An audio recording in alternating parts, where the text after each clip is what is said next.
rain is not going to be until early evening. In fact, one of the subplots today may be how fast this game can get in to beat the weather, because it is supposed to be coming around 4:30, 5 o'clock, and see if we can get this thing in under the wire. But overcast right now and not an immediate threat of rain right above us.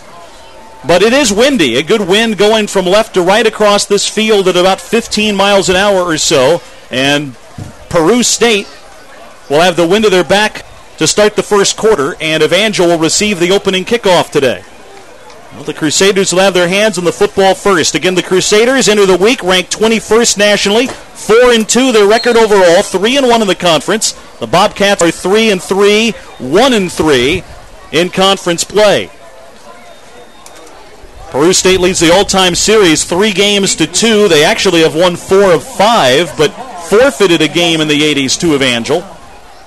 And again, they won the first meeting in a couple of decades last year, winning at Peru, Nebraska 20-13. Game that you heard Brenton Elam say was very frustrating. They were close. They were within a point through most of the second half, never got over the hump, never had a lead, and wound up losing by 7. Here we go. Homecoming game underway as the kickoff from Peru State. Angles to the far side, 5 yards deep in the end zone, and they're going to take a knee, and it'll be a touchback to start the afternoon. Evangel will take the field offensively. Tyler Preffitt back in the lineup today as he'll get a start for the Crusaders. One of the few seniors out there. Keith Wright, the other senior on the offensive line, starts at center. Then it's Preffitt and J.R. Luft on the offensive line, a freshman from Hollister. Derek Harris at guard, a freshman from Lewisburg, Missouri. Bo Mabe, a junior from Lakeland, Florida, also starts on the offensive line for Evangel. Andrew Brimhall is the quarterback, a junior out of Cordova, Tennessee, averaging 293 yards per game passing. That leads the conference. And our first play from scrimmage, Evangel at their own 25. They're going to hand off to Tommy Meyer right side. He'll get a yard, maybe 2, off the right side of the line. Pushing forward to gain a couple in Evangel's first play from scrimmage. Tommy Meyer ranks 7th in the conference in rushing yards, 5 TDs on the year. Wide receivers Jesse Vaughn, Sean Hebert, and Mitch McHenry. Offensively, the Crusaders boast a potent running game, averaging 166 yards a game. And Andrew Brimhall has solidified himself as one of the premier quarterbacks. He's going deep over the middle for Vaughn, who makes the catch, and he's finally dragged down to the 28-yard line. There you see it, Wes. They go right over the top, and a big yardage play. And isn't that so typical of our offense to get one of those big gains early, and Brimhall, who's coming into the game averaging close to 300 yards passing, throws a strike to Jesse Vaughn, who pulls it down for a big-time play. A gain of about 40. Brimhall back to throw again. Fires to an open man who makes a catch at his knees. That's Mitch McHenry in a 5-yard pickup from the Peru State 29 to about the 25-yard line. Call it a gain of 4. Tell you what, that ball was in the air for a long time with that wind kind of blowing in his face. That may be a touchdown, but great throw. Here's a pitch to Meyer and a sweep right. Gets to the 25, the 20, breaks a tackle, 15, 10, 5, he scores! A classic Tommy Meyer run, Wes, as he bangs his way to the end zone, and Evangel strikes early as they get to the end zone inside of 2 minutes. One mantra that we're going to hear for this game, and what the coaches have been telling us early and often, to put this Peru State team down, and that's what we've done here in the first quarter with just under 14 minutes. Here's Drew O'Kane for the extra point. Waiting for the snap. There it is. The hold is down, and the extra point on the way, and it is good. And a tradition for homecoming. Out goes the lap around the track for the guys in the leaf bag costumes. The pumpkin run, as it has so fondly been known as, the fellas of Krause 2nd South take their lap around JFK Stadium, and that is a tradition that I was a part of 2 years ago as a freshman, and Wes, they're struggling, Wes. Yeah, once you get towards that end zone, the far end zone, you start to really feel the effects of that burst of adrenaline, and then just they've slowed it to a walk halfway around the turn to our left. So they got a good they got about 3/4 of the quarter-mile run-in. They may be busy today. Evangel at least intends them to get in a couple of miles, I think, this afternoon as they score with 13:39 to go in the opening quarter. Tommy Meyer on a 25-yard TD run. Now the kickoff from the Crusaders. Drew O'Kane to kick off. Sends it end over end on the middle of the field. Peru State going to bring it a yard deep out of the end zone. Upfield across the 10, across the 15, and just shy of the 20 is where they're stopped. And the Bobcats will have it on offense there for the first time today. Wes, got to feel good about the offense scoring early and just getting a quick strike. It's a little easier to play with a lead, isn't it? Yeah, absolutely. And the way our defense has been playing, we've had to play with a lead. And Peru State, they have a solid running game. In each of their 3 wins, they have put up 35 points or more. And Evangel's defense has given up 35 points or more in both losses and in 2 wins. So obviously a point of emphasis in this week is defense. This is an I formation look in the first play for Peru State. They are an option tile team. They're going to go to the air in their first play. Have a man open who makes the catch at the 40. He's at midfield and spun down. Bo Shepard with a pass completion over the middle to Ryan Tweehouse, and it's a big gainer on their first play of the day. Something that you really don't expect from this Peru State offense, who likes to run the ball a lot. Ryan Ludlow, their fullback, but they went up the middle, and he made a nice pass, and we got to find ways to stop that. In Evangel territory quickly at the Crusader 45-yard line. Bo Shepard, a transfer to the University of Nebraska with a play-action fake, goes to the air again and overthrew his man. Well, he had it open, too. That was Ludlow he was looking for out of the backfield. And some concern there. A team that has only thrown the ball, at least Shepard has, 60 times in 6 games, has gone to the air on their first 2 plays today. What a big gainer that one could have been. Coming in with the same attitude as Evangel came in to strike early and kind of deflate our homecoming adrenaline. All spotted at the Crusader 44-yard line, 2nd down and 10, a tight I formation. Now a handoff left side, and the Crusaders stack that up, but it's going to be about a gain of a yard or so. Feeding Ryan Ludlow, who leads the conference at 125 yards per game, 14 touchdowns. That's a good season, and he's only at mid-year for that total. Yeah, obviously their most potent threat on offense, and Evangel has been working all week on how we're going to stop this run game. And so we'll see how that plays out. 3rd down and 8 for the Bobcats, going from our left to our right here in this opening quarter. Bo Shepard back to throw. He's being pursued, lobs it on a screen to Ludlow. He's at the 40, dragged down from behind on a nice tackle. A couple of Crusaders got there to bring him down. Tabor Chio, one of them, and it's going to set up a 4th and 3.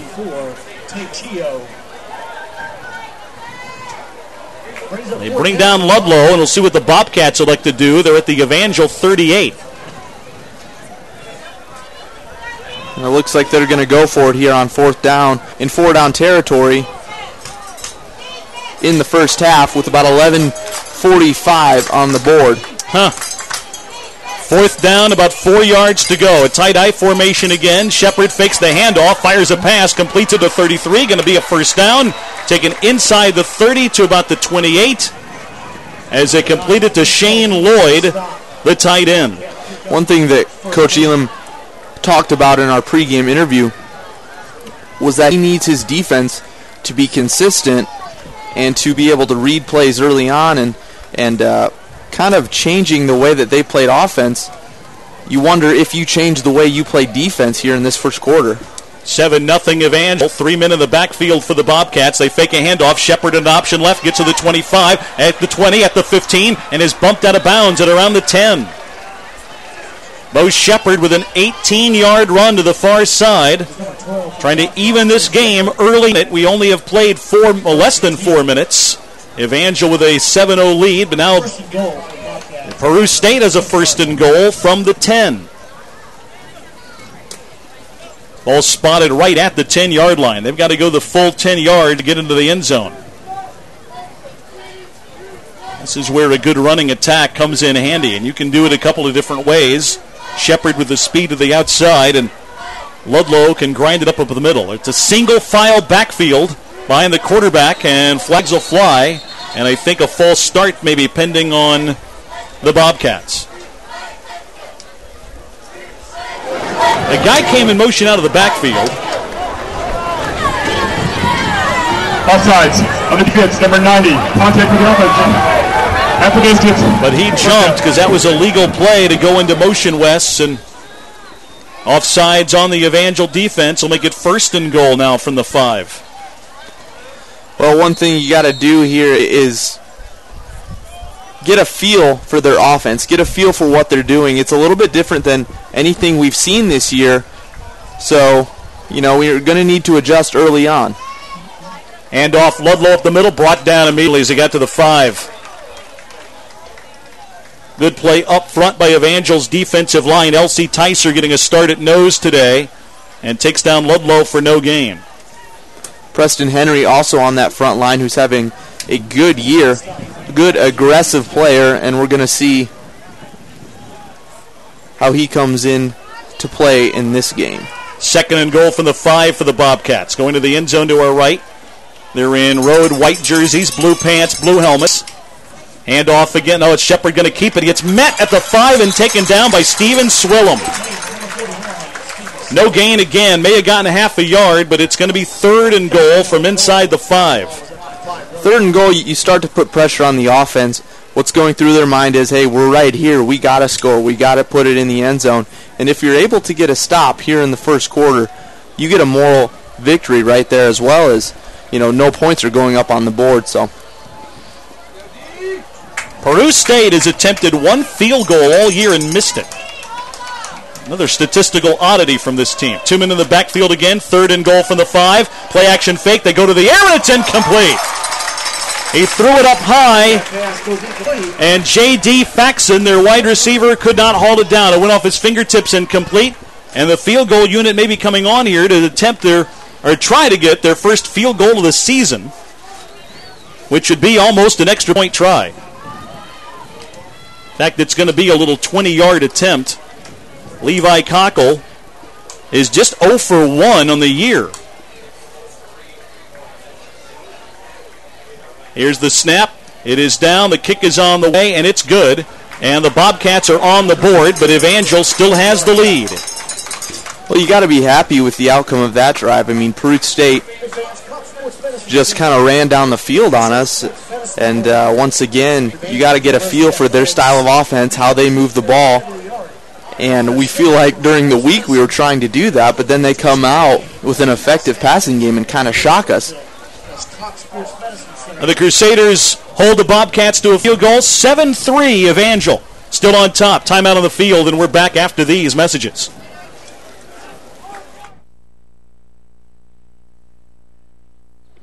Come on, boy. Come on. What do you got there, Yogi? Huh? What have you found? What do you got, little fella? Drop it. Looks like someone's butt. Man, they probably lost it playing with their kids. Hey, leave it. Come on. Come on.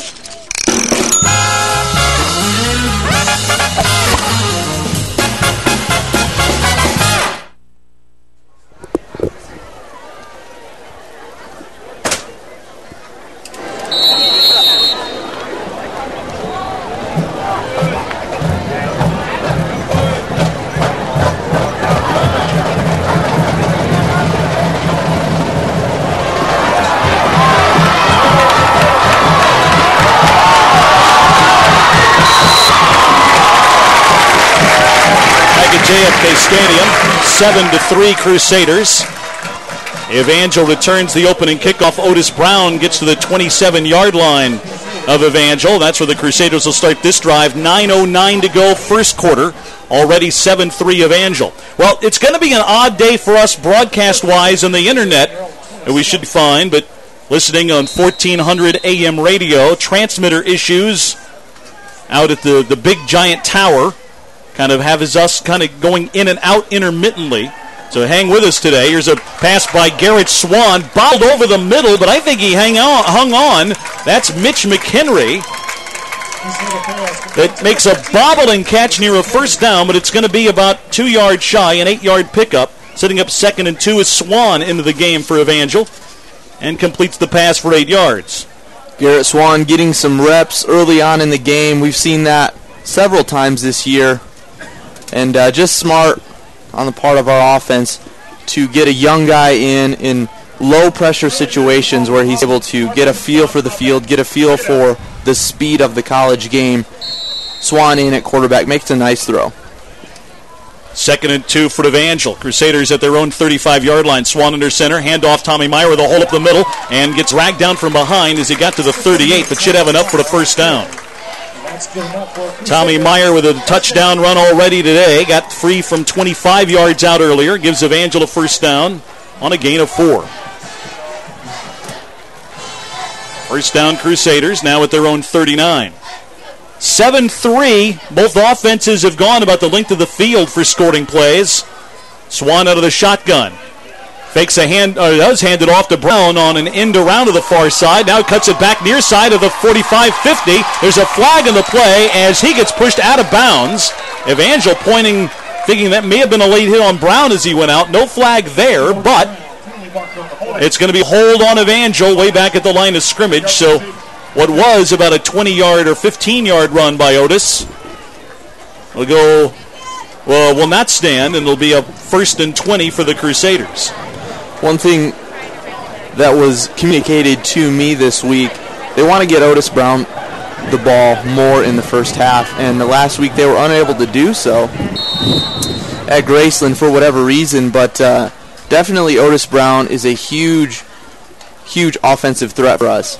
When he came into the second half, he was the difference in the game. Swan back to throw. Now scrambles to his right away from pressure. Looking downfield, throws on the run, completes a pass to McHenry at the 35. Breaks a tackle down the far sideline 40. Spins his way and may get close to a first down. What a run by Mitch. Can you believe this guy played basketball for 4 years, has not even played wide receiver in a lot longer, if ever. He was a quarterback in high school and picks up almost 20 yards on that play, just shy of the 50. It is a first down. An all-state quarterback in high school, and last year he comes into the spring game and gets some reps at QB, and then we see the first day here he's at receiver, and he's done a great job so far. Pitch to Meyer and a sweep to the right side. Gets stacked up at the 45 of the Bobcats, then pushed down, but that's going to be a gain of 6 with a senior running back out of West Plains.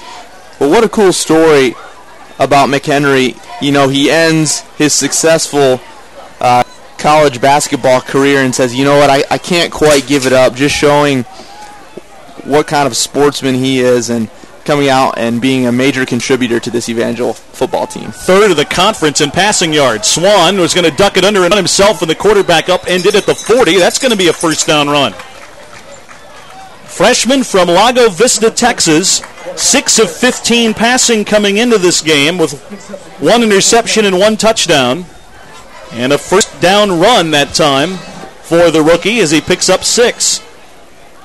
Plays the game a lot like Andrew Bremhall and has learned a lot from him so far this year. And there he goes, rolls out to the right side and just misses McHenry. Underthrown a tad. McHenry couldn't quite get his hands underneath it, and it's going to be a 2nd and 10 play. But every time Swan has come into the game, he's been able to contribute in some facet, as we've seen him run a couple times today. So that's good to see. 2nd and 10 from the Peru State 40-yard line. Out of the shotgun, a handoff to Tommy Meyer, trying to get free right side, but gets caught at the 40 and thrown back. Well, Meyer will get no yardage on the carry, may lose a yard. 3rd down and long coming up for Evangel with 6:45 to go in the first quarter. Crusaders lead 7-3. Now the field is spread. 3 wide receivers spread out to the left, 1 wide out to the right. Swan from the shotgun. Back to throw. Looks near side. Now rolls to the near side. Reverses field. Still looking downfield for the target. Throws deep to the far side. Deflected and incomplete. Jesse Vaughn was behind the defender, and so was Otis Brown. And Garrett Swan tried to put it in there. And a Bobcat adjusted, able to knock it to the turf, incomplete. And it's going to be 4th and 11. And out comes the punt team, I believe.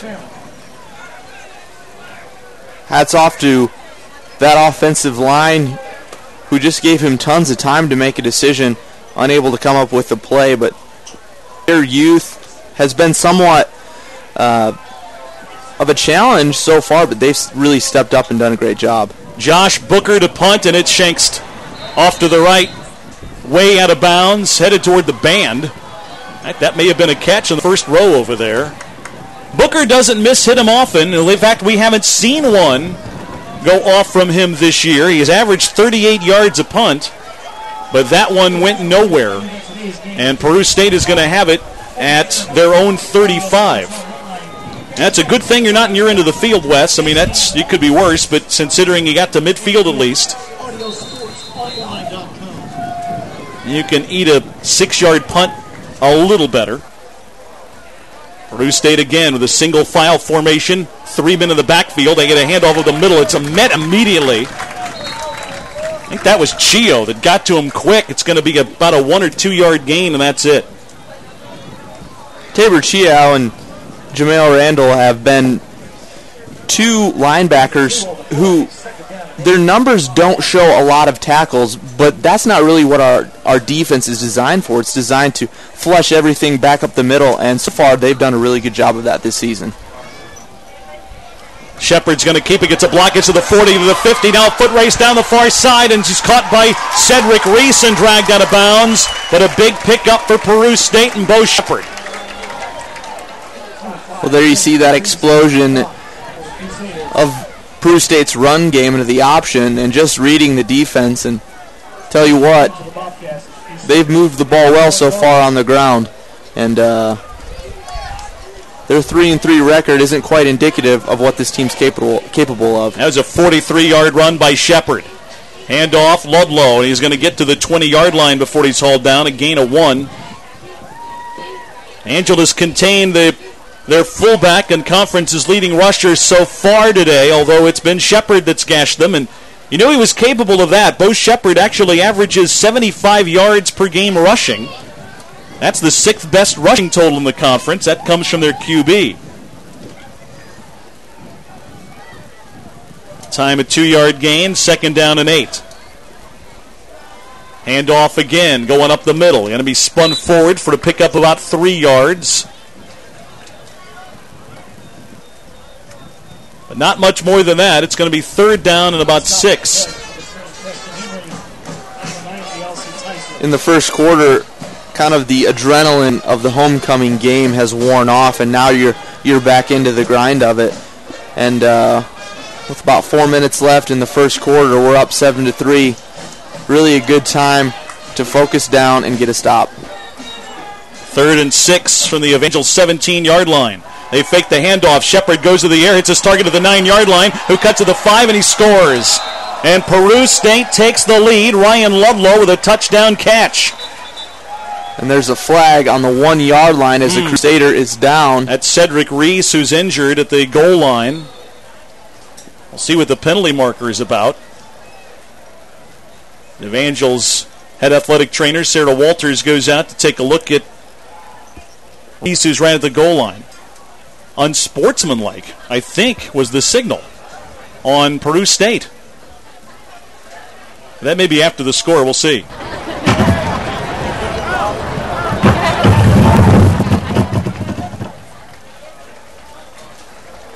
They signal personal foul.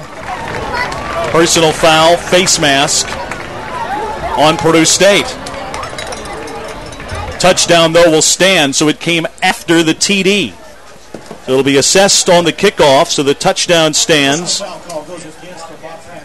Shepard with a TD pass to Ludlow, a 17-yard play.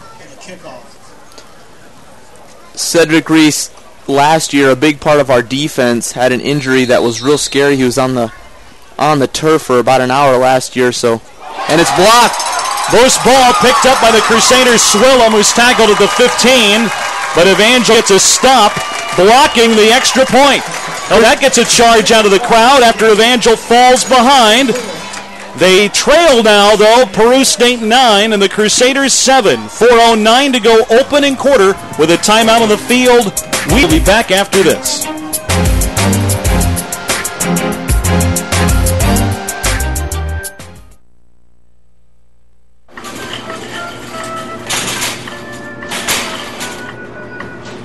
What is that thing?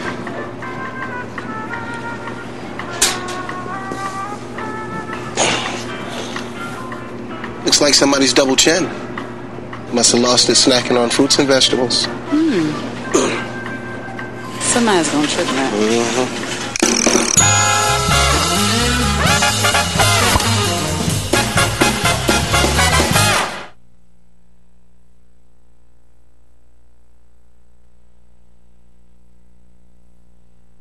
They need one after falling behind now 9-7 to Peru State, who gets a touchdown but then has the extra point blocked.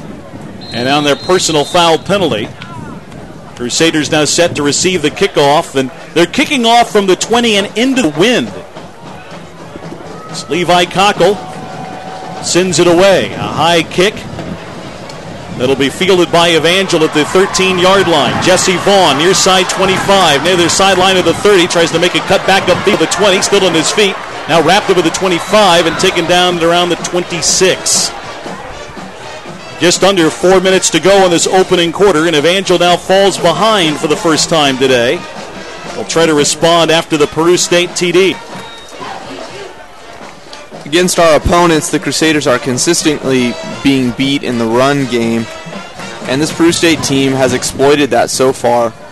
A good time for our defense to adjust and figure out exactly what we need to do here in the rest of the first quarter and in the first half to stop them. Bobcats have done a nice job mixing it up, though. I mean, they got Deed on the pass play there, a little screen to the running back. Andrew Brimhall back in at quarterback. Handoff to Otis Brown, who gets a carry, looking for room and can't find any. He gets to the 30-yard line, and a 3-yard pickup has him stacked up and taken down there. A gain of 3. The thing may be, Wes, just to kind of be patient and not try to maybe overthink what the Bobcats do. And just play the game. Here's Brown again, right side. Tries to slip to the line of scrimmage, but can't. Stacked up at the 32 and pushed back for a 2-yard pickup there. It'll be a 3rd down and about 4 coming up for the Crusaders. Brown averages 60 yards per game on the ground. You mentioned Evangel's running game.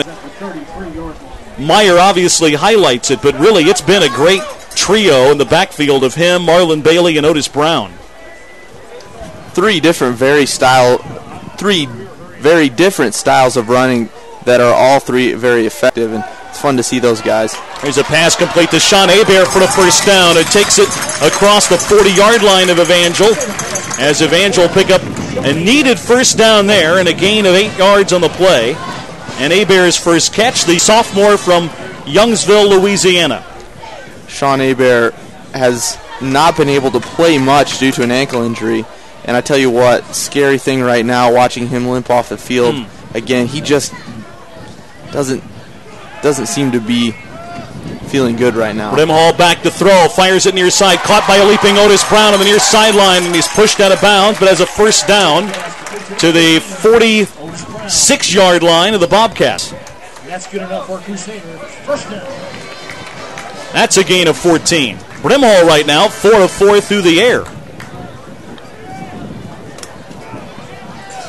1st and 10 Evangel at the Bobcat 46. 2:12 to go in the first quarter. Evangel trailing 9-7.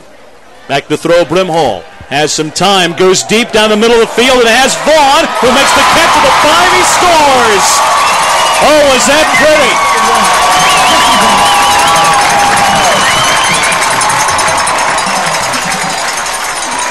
Was that picture perfect or what, Wes? A beautifully thrown ball. Vaughn right there has scorched his man.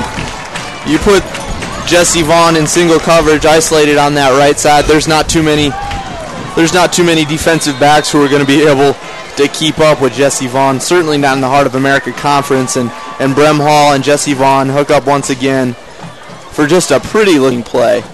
Extra point coming now from Drew O'Kane as Evangel's retaken the lead, and they'll extend it on O'Kane's extra point.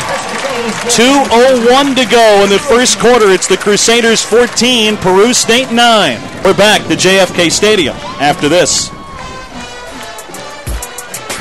Brimhall is really...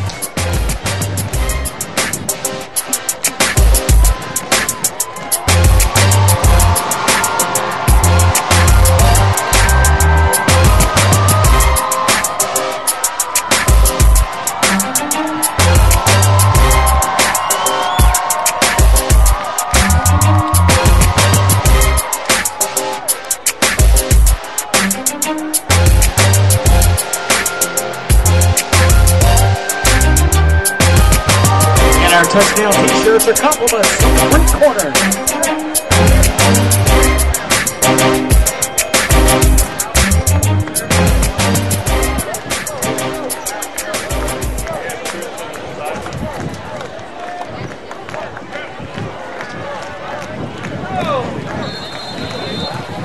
Evangel back on top after briefly falling behind. And O'Kane set to kick back off once again.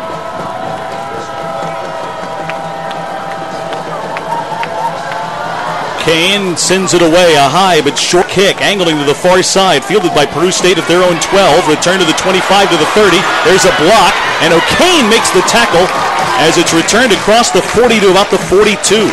But just when you think one side's got momentum, we see another swing the other way. And there you see Drew O'Kane making a nice open field tackle. He gets past O'Kane and it's home free, but yeah, this Peru State team is going to keep on coming at us offensively, and one thing that Coach Elam had hinted to in our pregame interview was how similar our defenses were, and both offenses knowing the ins and outs and the weaknesses of our defense. 3 men in the backfield for the Bobcats. They play action fake. Shepard goes over the middle, and it's incomplete. There was some contact there, but no flags, as they looked for a passing play over the middle of the field, but it goes incomplete. 2nd and 10 coming up. Once again, Peru State showing they're not afraid to put it in the air after they have been a team that's hardly thrown much at all, and even when they have, it's not been all that efficient. Shepard 45% on the year and is 70 yards per game entering the game. 2 interceptions, 2 TDs. There's a procedure call now on Peru State. Mike's down there not working today. At least it cut out on them. Maybe the wind just blasting it out, because it is again a strong breeze at around 15 to 25 miles an hour, and this place kind of turns into a wind tunnel. Just how it sits. 2nd and 15 now for the Bobcats with 1:51 to go before the end of 1 quarter.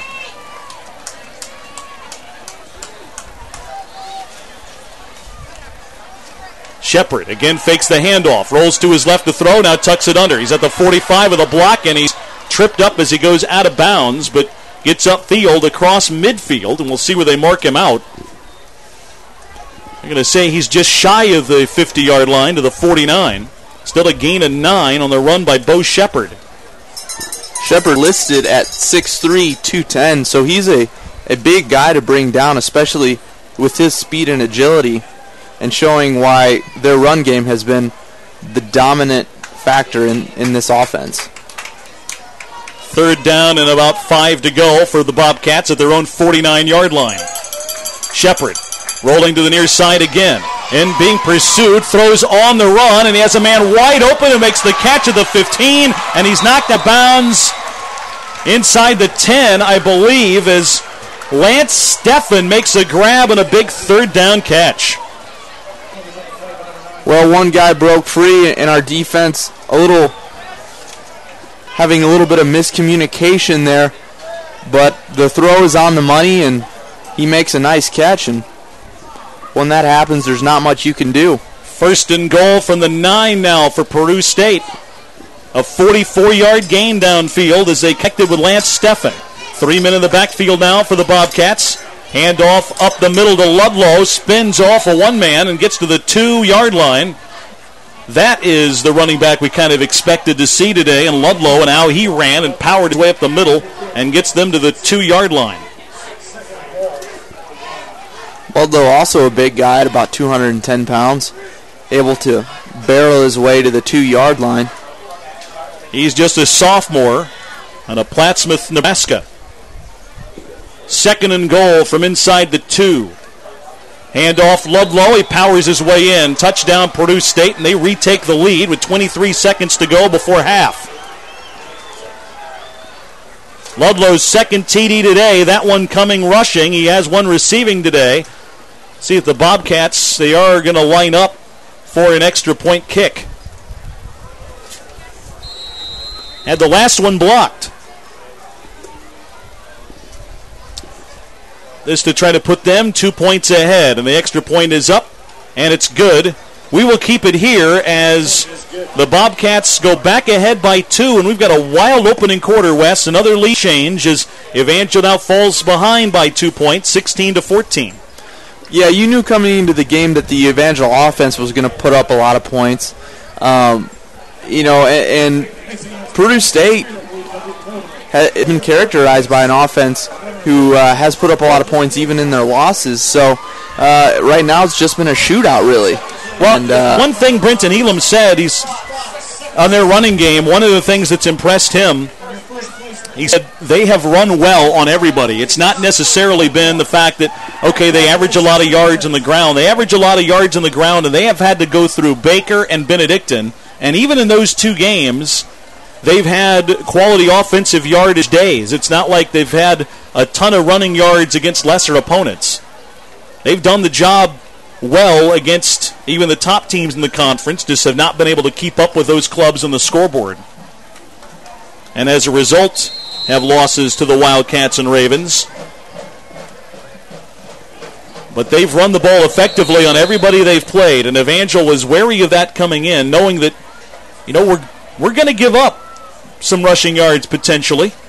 Just can't have that kill us. And the irony has been Evangel has also given up.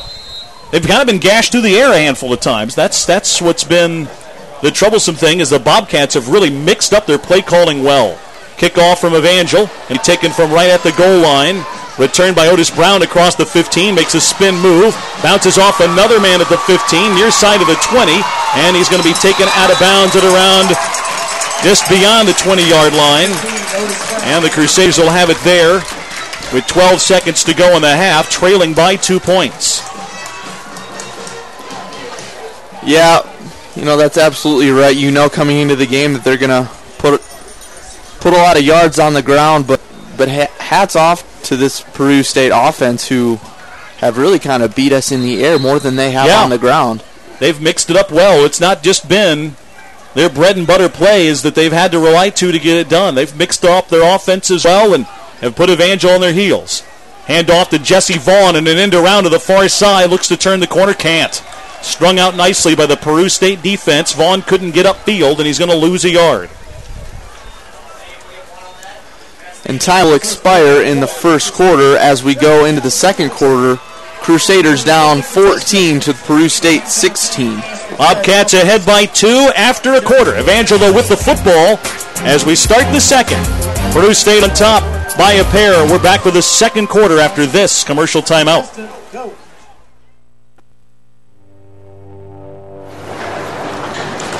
Can I help you, sir? Found these over by the stairs. Okay, thank you. What are they? Love handles. Lots of people lose them taking the stairs instead of the escalator.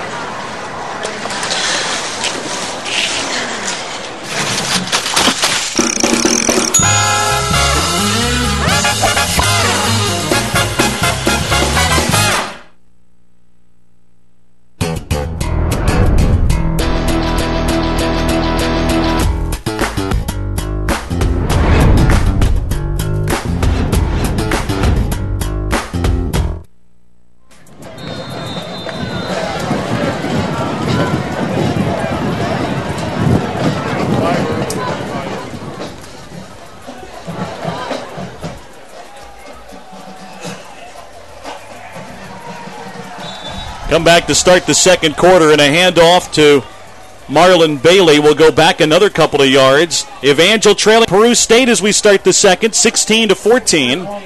And Evangel now in a 3rd and 13 spot at their own 24-yard line. That play goes backwards 2 yards. Peru State's defense ranked 7th in the conference in points allowed, 6th in yardage allowed. Here's Brimhall back to throw, fires over the middle, caught by Booker. He's at midfield and he's gone at the 25, the 15. He scores. Josh Booker on a pass over the middle, got the grab and takes it to the house.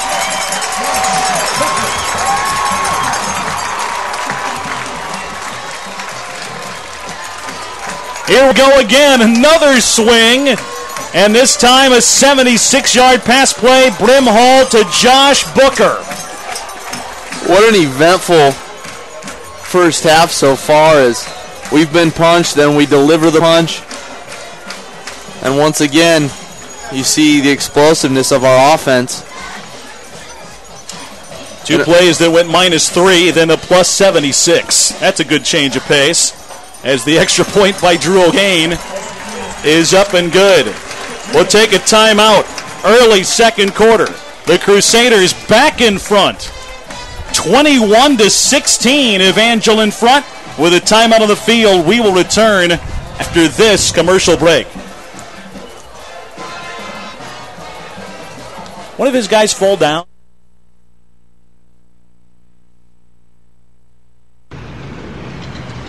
These kids almost had a new community center. A contractor almost volunteered to build it. A carpenter almost worked on the crew. And everyone else almost gave at the fundraiser. They almost gave. Almost. And these kids? Well, they almost stayed out of trouble.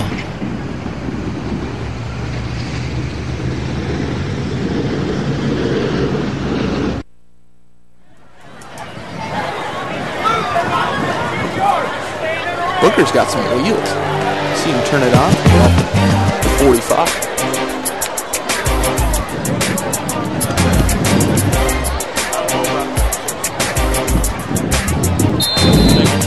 Stadium, Evangel kicking off, having retaken the lead. And another lead change. It goes back and forth. Evangel up now 21-16. We're just seconds into the second quarter, as the kickoff from Drew O'Kane goes all the way to the back of the end zone, as he used the wind to his back nicely there, and the Bobcats will bring it out to their own 25. Pretty pass play over the middle, Wes. That was to the middle of the field. He had some defenders around Booker when he made the catch, and then he just left everybody as he took off. That's the third time today that we've burned him up the middle, so obviously want to exploit that more as the second quarter continues. But Brimhall's really been on it, just throwing strikes, and our receivers have made plays, and we're gonna keep scoring points. Now time for the defense to adjust as they take the field at their own 25. Back to throw, Shepard throws over the middle. Another pass complete for about 7 or 8 yards. And a quick-hitting pass play completed over the middle to Ryan Tweehouse. That's going to go for about an 8-yard pickup to their own 33-yard line. You'd mentioned earlier that our defense shouldn't try to overthink, and I completely agree with that. Just play the game, let it come to you, and make the tackles. 2nd down and 2 now in that 3-man backfield and a single file formation, but this is going to be a first down run. Smashing his way across the 40-yard line was Ludlow. He'll pick up a first down carry. Brought down ultimately by Denzel Billy. Denzel Billy playing well for this Evangel defense, leading our team in tackles. 1st and 10 Bobcats, now at their own 42-yard line. Billy with 46 tackles on the year coming in. Here's Shepard in an option play, tucks it under, gets to the outside, is run out of bounds at around the first down marker in Evangel territory at the 48. Their quarterback is slippery. He's a transfer out of Nebraska. And again, with good size at 6'3", 210, just a sophomore, but showcased some speed there and gaining 12 more yards. He has been tough for Evangel to solve so far. when you add the error factor into his game, he becomes a very, very good quarterback very quickly. 1st and 10 Bobcats, now at the Evangel 46. Play action fake, the quick hitting pass over the middle, complete to the 41-yard line. Crusaders swarm on the receiver and take down Tweehouse, whose helmet comes off as he went down. A little testy down there after the play. And a pickup of about 7 yards on the completion. They play a very in-your-face kind of offense. I mean, quarterback doesn't roll out, make a lot of long passes, although he has today, but we're getting beat up the middle with these kind of short slot passes, and quarterback doing a good job of finding his open receivers. He is 7 for 10 passing today. On 2nd down and 4, there's movement. This play a mess. Make it Ludlow, the carry that should have first down if it stands, but a Crusader came off sides, then a Bobcat went early.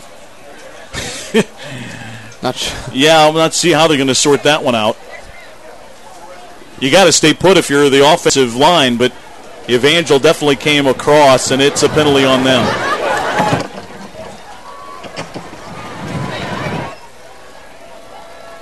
They're going to say they don't want the penalty. They're going to let a 8-yard run stand instead.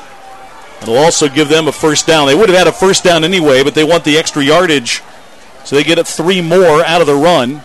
12:29 to go, second quarter. Crusaders lead 21-16, but Peru State driving. Handoff up the middle. That's going to go for about 3 yards, as Ludlow carried a couple of tacklers with him for about a 3-yard ride to the 29-yard line of the Crusaders.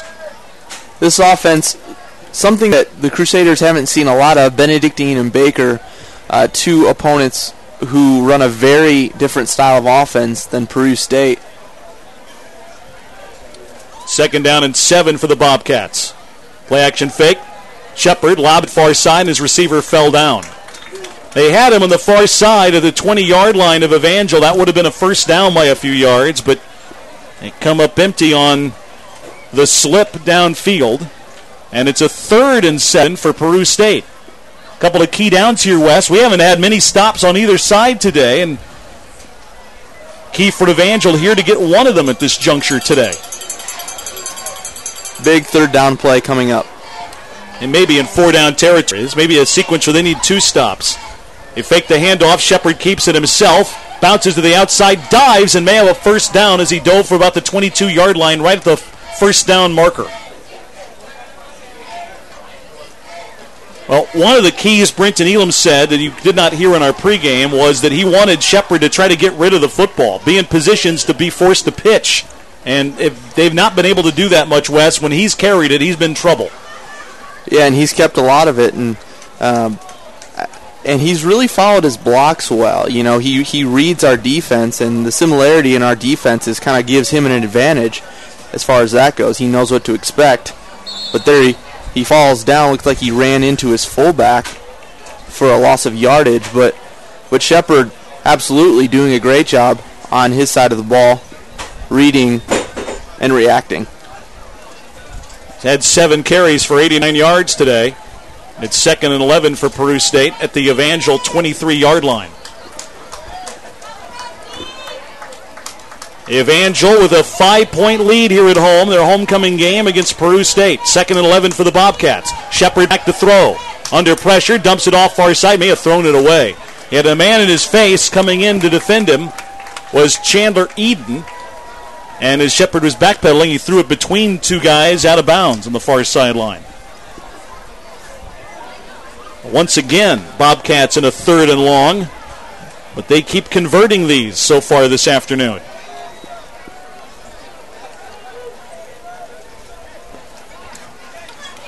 And again, at this point of the field, they may have a 3rd down and a 4th down if Evangel may need to stop.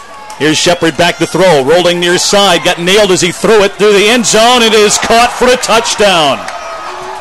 Lobbed it right over the top of a defender, and J.D. Faxon was underneath it to make the catch, and the Bobcats go back in front. Whenever you see a quarterback turn his body and throw it across the middle of the field, you're looking downfield for our defensive backs to get a read on that ball. Could just kind of lobbed up there. And with the wind blowing in his face, but he had a man open and was able to connect. And Shepard somewhat playing out of his mind right now. Extra point is up and good, and the Bobcats have taken the lead back, and the seesaw continues. 10:43 still to go in the second quarter. It's Peru State 23, Evangel 21. We're back to JFK Stadium in a moment. All right. They can do no wrong.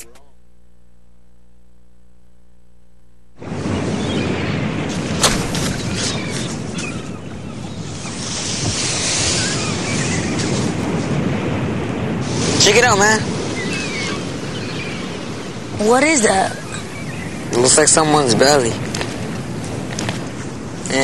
Probably lost it walking on the beach.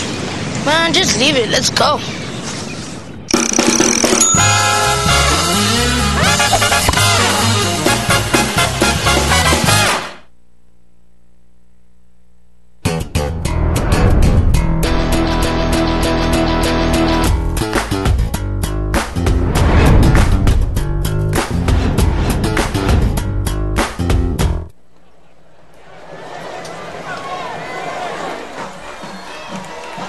Back at JFK Stadium, Jesse Vaughn in a kickoff return gets the 35-yard line and then is dragged down and tackled after Peru State has taken the lead, 23-21. The Bobcats lead the Crusaders. We have had now 5 lead changes, and we're still early in the second quarter. Evangel down 21-23 to the Bobcats with 10:35 left on the board, and wow, it's definitely been a shootout for these homecoming patrons. We've got to watch a lot of offense. Seen a lot for the game already, and we have a long, long way to go. We're not even midway through the second quarter yet. First and 10 Evangel at their own 38. Brimhall back to throw. Looks, fires it over the middle, and it's complete across the 50 and taken into Peru State territory for the first down at the 45-yard line of the Bobcats as Sean Hebert makes the reception. That's a Crusader first down. It's a gain of about 13. We got Brimhall 7 for 7 so far. Here's Brimhall, a handoff near side for Brown. Turns the corner 45-40. Slips by a defender and gets dragged down from behind, but a first down carry to the Peru State 32. And here we go again, just continuing to not let the Bobcat offense dictate how we play our own offensive game. Angel back to the line quickly, the no-huddle look.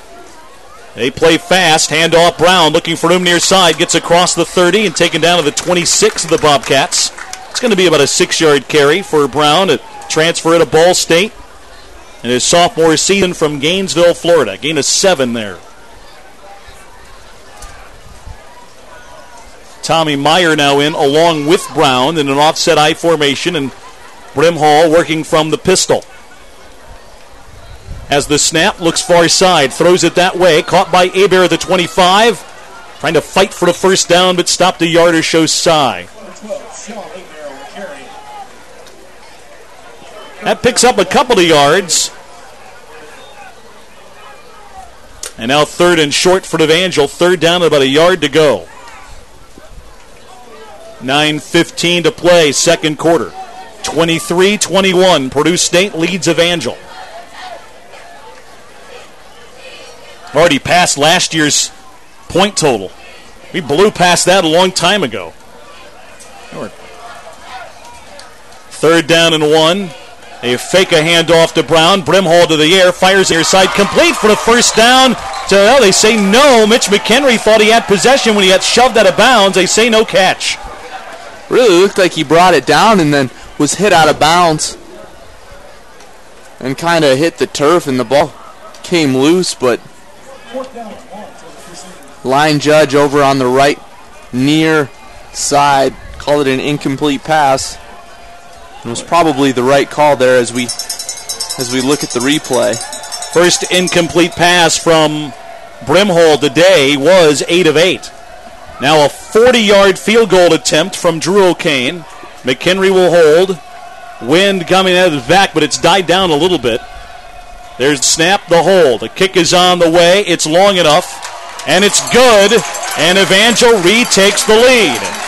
We'll keep it here as the Crusaders go up by 1, 24-23, in yet another swing in this game, and Evangel back in front. There's our 6th lead change now as we get not even still to the midway mark of this second quarter. 8:47 to go in the half.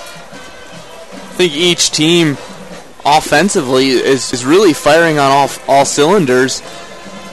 And so now the name of the game is who defensively is going to be able to get the first stop. And we'll see how our defense responds on this Bobcat possession. That field goal by O'Kane set an Evangel record there as well, as O'Kane now is connected on more field goals than any other Evangel kicker in school history. That's his 33rd made field goal. He passes Chris Knowles, and what's impressive about that is O'Kane is not the leader in field goal attempts. In fact, he's around 5th in that category, so he's done it in far fewer attempts than the guys in front of him on made field goals. There's another asterisk to that record that we'll explain in a moment that now O'Kane kind of surpasses as well, as Drew kicks off to the Bobcats, now with Evangel leading by 1. And the kickoff will be 5 yards deep in the end zone, but they're going to bring it out. Brought out across the 15 and tackled there. Not great field position for them to start. They kind of lose 10 yards, having not taken a knee. The Bobcats at their own 15 now, trailing by a point. Chandler Eden with a nice open field tackle to keep the Bobcats at bay. And Drew O'Kane just has NFL talent, as he has a career long of 53, but he really knows how to. Hey, he's very accurate and great with distance as well, and now Evangel's all-time leader in field goals made. 1st and 10 for the Bobcats. There's a fumble on the snap, and I believe Peru State has recovered. But they're going to lose a couple of yards on the play. If you know your Evangel football history, there's a kicker named Kirk Spain who had his 1988 season wiped out, and he would have been Evangel's all-time leading kicker, but he had been passed by a couple of guys since. But even if his 88 season holds, O'Kane now is about to pass that. So it's a legit record, not just by the ineligibility of a couple of players in that 88 season. Running play up the middle, only get back a couple of yards they lost, so it's going to be 3rd and 10 for Peru State here.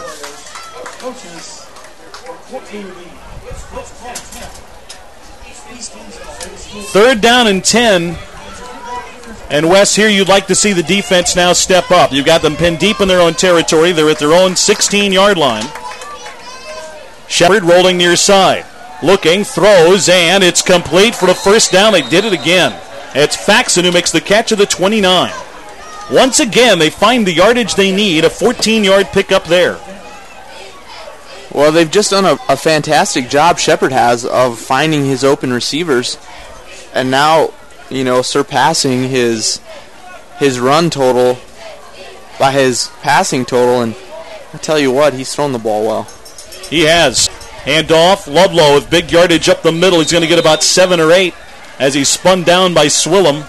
But once again, Peru State converting on a 3rd and long and then getting upfield to set up a 2nd and short after getting the first down. It's now 2nd and 3 for them at their own 37-yard line.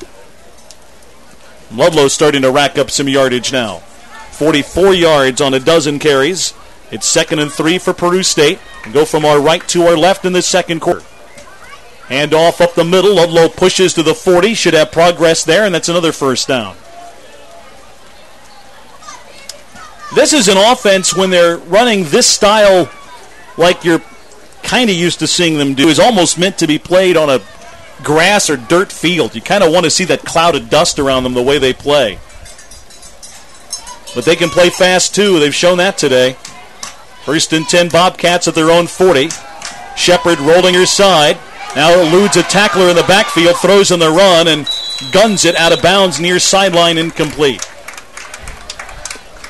Well, when we flush Shepard out of the pocket, it hasn't really meant anything. Nope. He's either made a completion or he's run for a first down. So, a multi-tool player who we've had trouble containing so far. Did a good job that time, though, in pursuing him and pressuring him. You're right, when he's been able to roll out, even with a couple of guys on him, he's been able to pick Evangel apart at times. That time, though, had to hurry it. They need to do more to that. 2nd and 10.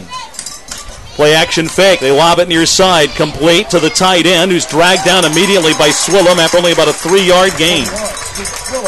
Nice job in converging on their tight end and Shane Lloyd and not giving up much yardage there. A gain of 4, 3rd and 6.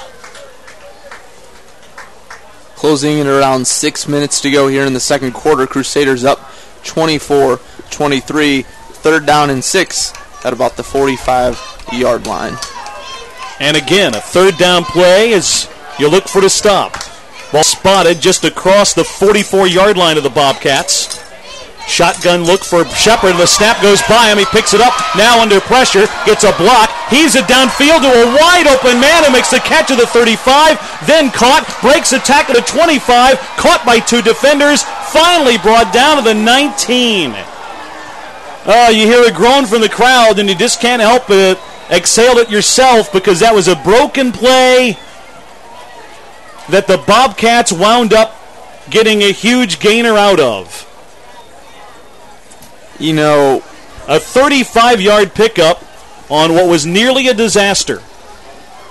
Yeah, there's really no excuse for that defensively. He just stood there wide open down the middle of the field.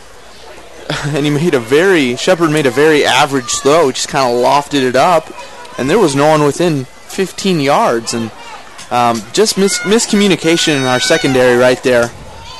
But, once again, Wildcats are able to convert. Here's a fumble, and Evangel may have this one on the quarterback running back exchange. The ball came loose. There's a scrap for the ball.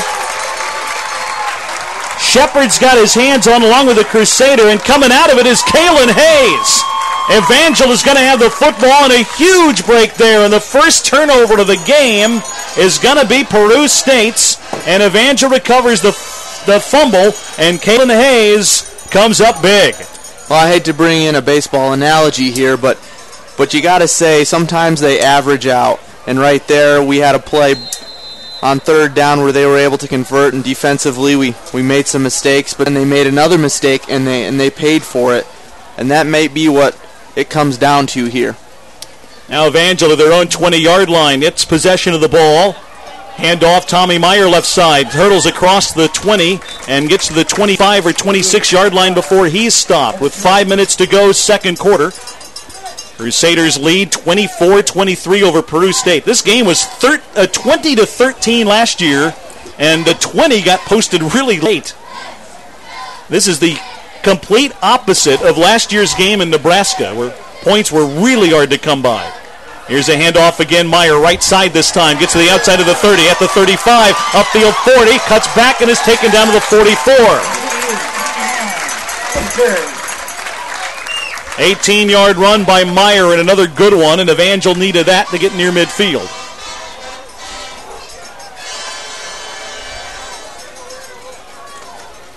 Big play there by the senior. We've seen him do that over and over again this year. Meyer again running left this time at the 50, then nailed right there by a pair of defenders. But still, that's going to be, if he gets progress to the 50, a 6-yard gain by the West Plains product, setting up 2nd down and 4.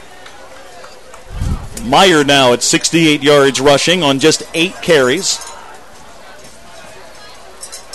Evangel scrambling around a bit offensively here. But again, a no-huddle look, and Evangel never really got what they wanted out of that and are calling a timeout.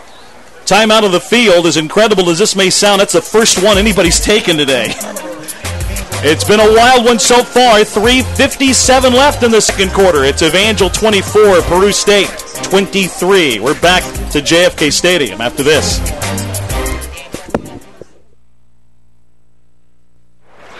May I have your attention, please? Would the owner of the spare tire, slightly hairy, with a little brown mole to the left of the belly button. It's an innie. Please report to the press box and retrieve your appendage. Well, they must have lost this parking further away from the stadium and walking in. Yeah. Okay, we're back to the action.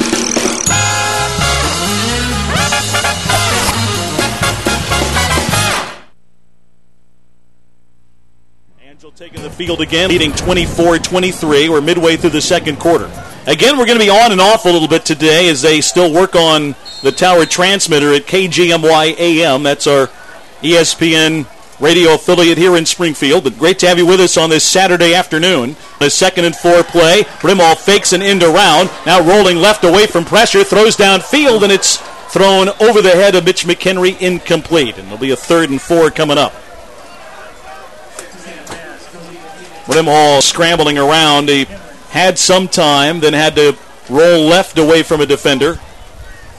That offline and over the head of McHenry, incomplete. That's the first time today we've really seen Brimhall not on target. Yeah. He's 8 of 10 through the day, and that one incompletion earlier was a bobbled ball out of bounds. Now Brimhall going to tuck it under and run, trying to get a first down, and he's going to be shoved out at the 46. It's going to be close. He needed to get to the 46-yard line and got just there on a 3rd and 4 play. It's going to be hard to tell if he got this or not. He got it. Just enough. Brimhall's first running play of the day, and he gets a first down carry just inside the 46-yard line. That's a big pickup here for our Evangel offense, and for Brimhall to just tuck it under and carry shows the confidence he has in himself. 3.5 minutes to play in the first half. Evangel leading 24-23. Brimhall back to throw. Evangel at their own 46. He's going deep again for Vaughn. And I'll make that Brown was the intended receiver. Otis couldn't quite run underneath it and make the grab. He went over the top. It was the home run ball. And it was just out of the reach of Otis. You really see the strength of Brimhall's arm as he just drops back around the 50-yard line and lets it fly. And lets Otis Brown give chase just out of reach. 2nd and 10 for Evangel. They're at the Peru State 46-yard line. Andrew Brimhall in the shotgun, 4 wide receivers, 2 split to either side. Handoff Tommy Meyer. Looks for room left side, lowers his shoulder, and pushes his way to the 41 of the Bobcats for a gain of about 4. Maybe 5 yards on the run. Instead of a 3rd and medium play for the Crusaders. Just into Peru State territory at their 41. One thing you like to point out in the way Meyer runs is it's a very powerful style of run, as we see there. As he breaks a tackle and gets... Had a couple of yards. He slipped as he went down. Otherwise, if he would have stayed on his feet, maybe been able to bang his way for the first down. He's going to be hobbled here as he comes off. 4th down and 2, and Evangel's punt team, I think, is going to take the field. I think. They're scrambling around with some personnel. And we're going to go for it here on 4th down. You hate to lose Meyer, but Evangel will go for it. The officials now stop the clock, and a timeout's going to be called by somebody. Peru State actually calling a timeout with 2:16 to go in the quarter. Evangel leading 24-23. A 4th down play coming up when we return after this commercial break.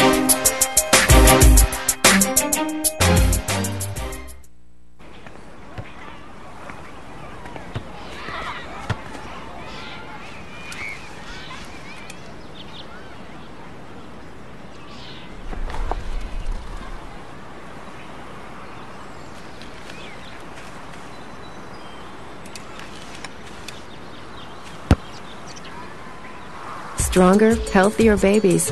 It's what the March of Dimes is all about. Learn more about healthy babies at marchofdimesbaby.org.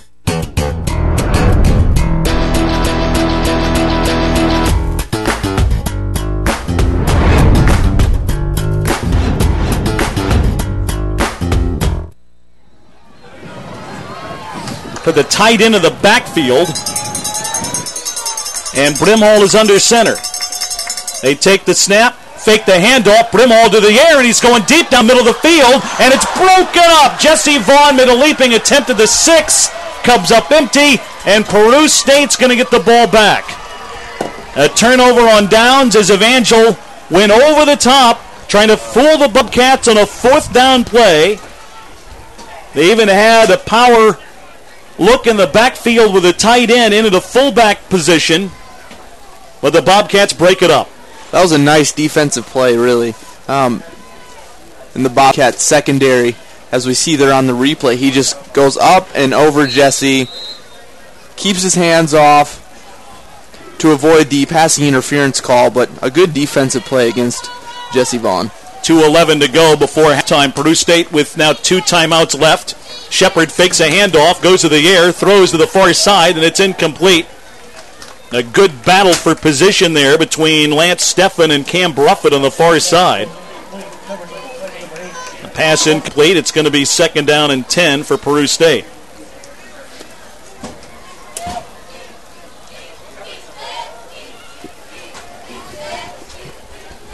At halftime, we'll have our homecoming court being announced.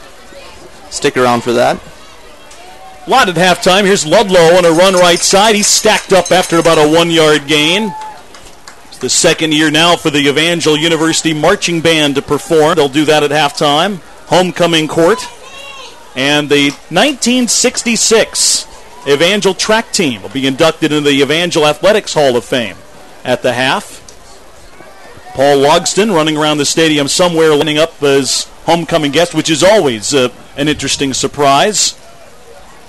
We've had some people for our homecoming halftime interviews. Owner of the San Jose Sharks, Attorney General of the United States. Here's Shepard back to throw. Under pressure, set up, and he's taken down for the sack as Jamail Randall brings him down. Time couldn't get away, Wes. Tried to sidestep a tackler, and he couldn't get free. And with 1:16 to go before halftime, we've got a timeout called by Evangel. We're going to keep it here, though, as the Crusaders get Shepard taken to the turf, and a little bit of frustration, I think, had to have been unleashed that time by the Evangel defense. They've been trying to chase Shepard down all day, and that time finally caught him and brought him down, and the senior Jamail Randall gets it done. Yeah, finally able to catch him in the backfield, and then what you see after that, you know, is a confidence that's built in your defenders. Say, hey, we can get this guy. You know, he's not always going to make the play. You know, we're going to be able to run him down, and Randall right there, excuse me, showing good strength and wrapping him up and bringing him down. And I'm still with you. Just play your game rather than try to press, try to guess, knowing that this is a running team, an option-style team.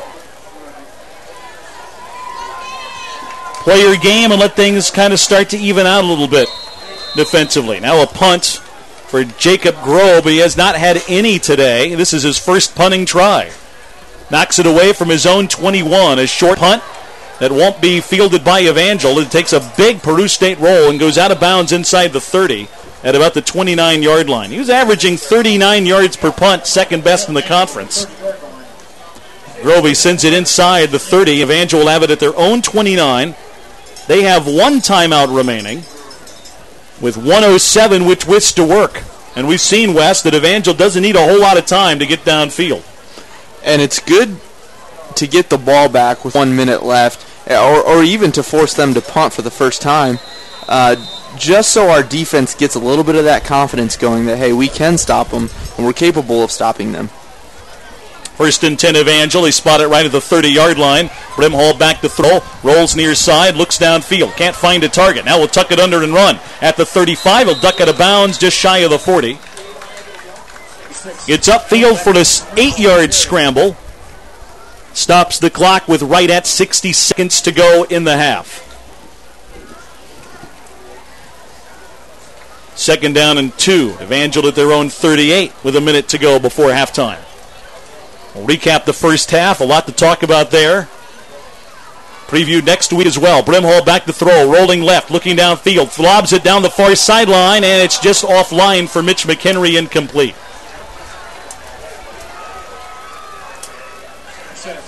So third down now for Evangel, and 53 seconds to go before intermission. Put the ball back at the Crusader 38. Sean Hebert will line up in the slot right. Jesse Vaughn wide near side. Two wide receivers over to the left. Brimhall out of the shotgun. Back to throw again. Scrambles to his left. Throws on the run to the far sideline. Now to the reach of McHenry, incomplete. Now fourth down. Crusaders without the offensive presence of Mitchell Jenkins, who last week suffered a hernia injury, and actually our prayers go out to him, who just actually had surgery this past week, and he will more than likely be out for the season. But tough deal there. I mean, he started the year hurt, then came back, has had a couple of nice games,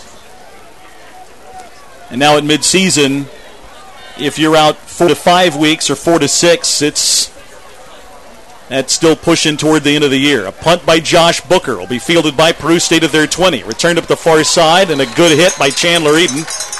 Takes out the return man of the far sideline. And the Bobcats, with 2 timeouts left and 38 seconds to go before halftime, will have the ball about 70 yards away from the end zone, trailing Evangel by 1.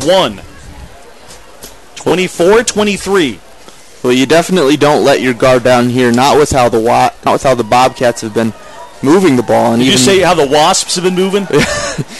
Our booth here is filling up with some of our B friends here at JFK Stadium, and we're kind of trying to keep them at bay while we're calling this football game here. And not just our booth, it's the whole stadium. Not alone. Here's a handoff right side, a new back in the game, and it's Tyler Audsley. He's tripped up after gaining about 3 yards off to the right, and it's going to be 2nd and 7 coming up. The clock winds down here in this second quarter. Peru State may be content to go to the locker room only down by 1, and having moved the ball very effectively through the air and the ground through one half of football. In fact, they're going to let the clock run out, and that's going to take us to halftime. The Crusaders, though, are in the lead, and they go to the locker room. It's kind of an odd feeling, though. It's been a wild back-and-forth game. The Crusaders, though, after a half, lead by 1. It's Evangel 24, Peru State 23. And we're back to recap our first 30 minutes when we return after this commercial timeout on the Crusaders Sports Network.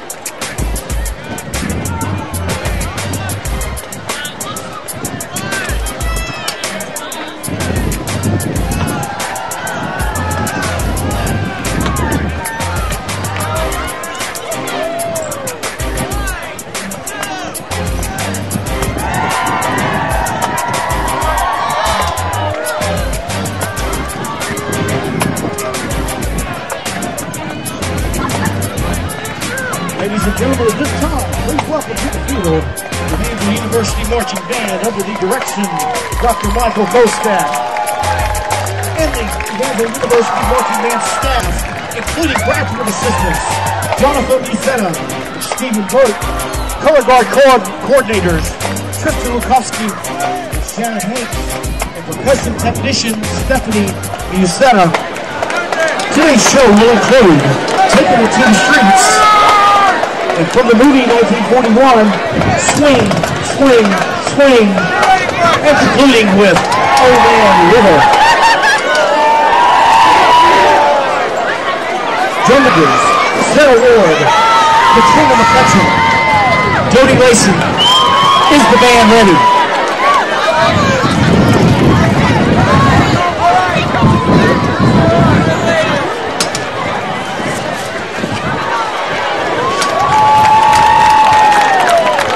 Ladies and gentlemen, your Evangel University Marching Band.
Please report to the east end zone.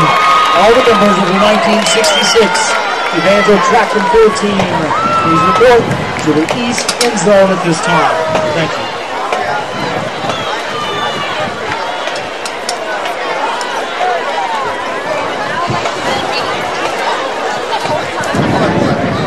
First off, I'd like to thank our sponsors, Miss Limos, for donating the limousines, Carlos Tuxedos for providing the tuxes worn by the King candidates, and Shafitzel Flower and Greenhouse for donating the Queen's Bouquet. Now to introduce the court. First, we have Richard Salgado and Roanna Gustin. Salgado is from Germantown, Maryland. Supporting him today are his parents, Jose and Leonor Salgado. Richard will be graduating in May with a major in psychology and a triple minor in Spanish, social work, and biblical studies. He is the devotional administrator of Scott Hall. The quote that he wants to leave you with today is, quote, "I'm a hopeless romantic and I like chick flicks. Embarrassing but true. But also, I'm as manly as they come. I'm a big boy, but I'm very athletic." Unquote. Joe Augustin is from Boston, Massachusetts. Her parents were Anne Castro and Robert Augustin. She's a senior psychology major. An interesting fact about her is that she's been playing the drums since 3rd grade. She said, quote, "I was the only girl on the drum set. I felt so cool, but my dreams got crushed my freshman year of high school. The band instructor, Mr. Oliverio, told me that I wasn't good enough." Unquote. Next, we have Nick Longo and Megan McDonald. Nick calls Heidelberg, Germany, his home. His parents are Richard and Diane Longo, and he is a double major in social studies, education, and history. He has been involved in many campus activities, including bed and breakfast host, EU launch leader, concert choir member, student admissions counselor, and president of S3N. An interesting fact about Nick, he has been a 6 out of the 7 continents. Quote, "I would like to give a huge shout out to my concert choir family, as well as, of course, the men of the best floor on campus, Scott 3rd North." Unquote. Megan McDonald is from Frisco, Texas.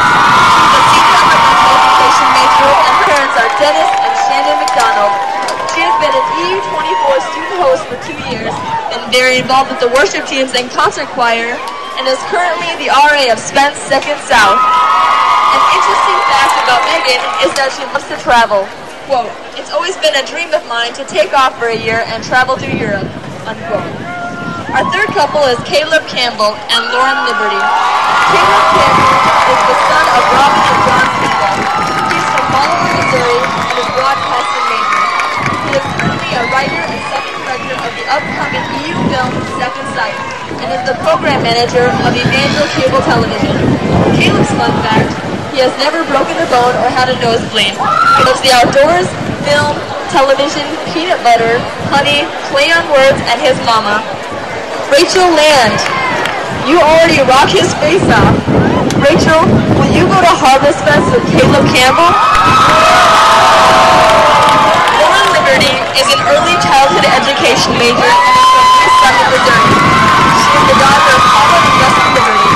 She is currently the RA of the Beautiful Girls of B2N, what she says is the grade floor on Evangel's campus. Lauren has a weakness for ice cream and good books. She says, "I hope to teach elementary students in low-income schools in the future." The next couple is Brennan Seeloff and Jocelyn Green. They were all engaged in creative studies. She is a senior double major in international studies and social science. She is currently the Pre-Law Society Secretary and is also involved in Pi Gamma Mu Honor Society, of the Pi Honor Society, and the Young Americans for Liberty. His interesting fact is that he can do one great impression of Chewbacca from Star Wars. Jocelyn Green is originally from Brea, California, and is the daughter of Doug and Brenda Green, and she's a senior intercultural studies major. She is currently the RA of Spence First North, cross country, and has been a member of concert choir for 4 years. She also helps lead worship in chapel.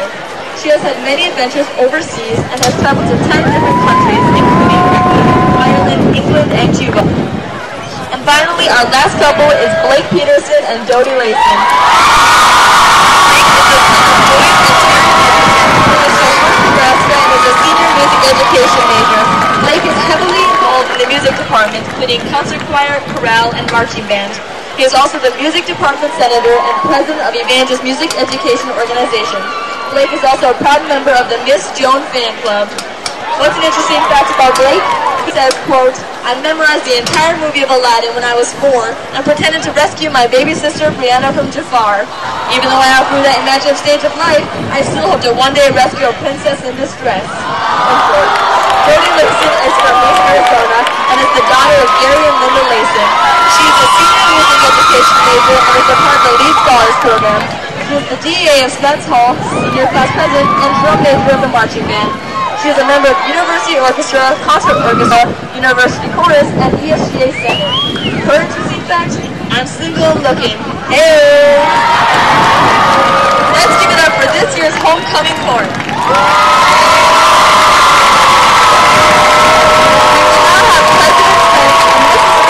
Along with Evangel's 2011 homecoming king and queen, Landon Johnson and Samantha Burks, come this year's royalty. And now, the moment you have all been waiting for, the 2012 homecoming king and queen are Blake Peterson and Bo Augustin.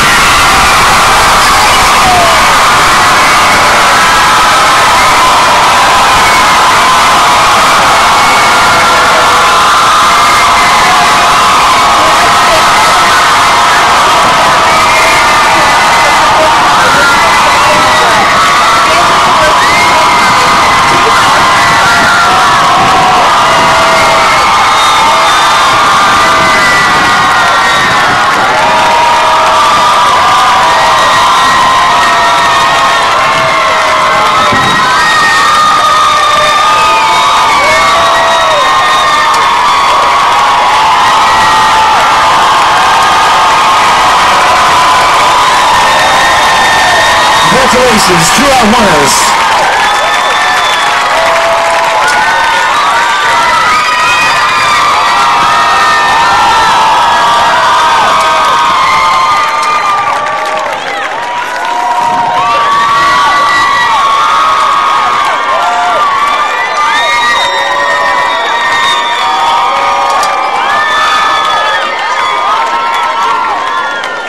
Please remain seated for a special presentation coming up.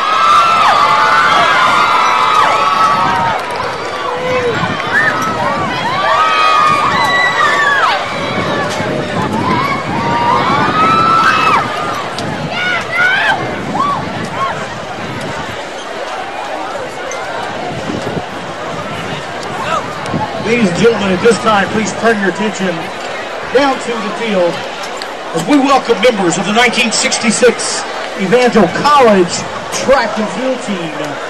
The 1966 track team posted an undefeated 10-win season in 1966 against this competition, the University of Missouri-Rolla, Drury College, Central Methodist College, Culver Stockton College, Missouri Valley College, Southwest Baptist College, School of the Ozarks, Ozarks Bible College, John Brown College, and Oral Roberts University for an undefeated 1966 season, 10 wins.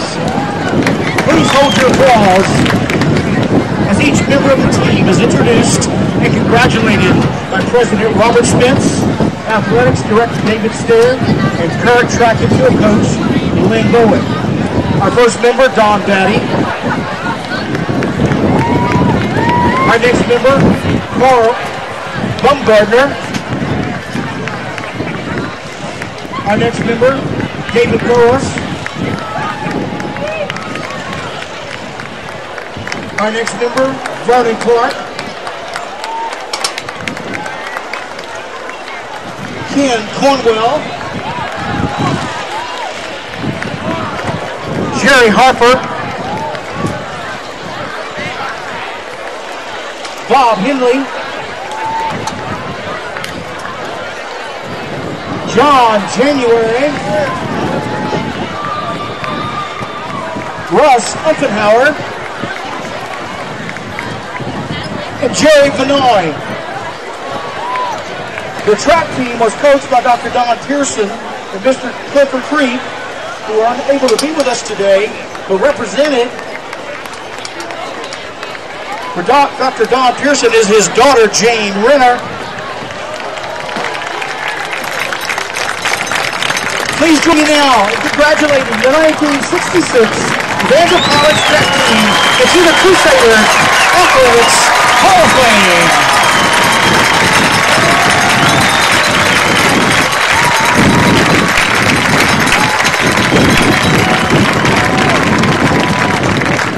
Thank you guys and congratulations.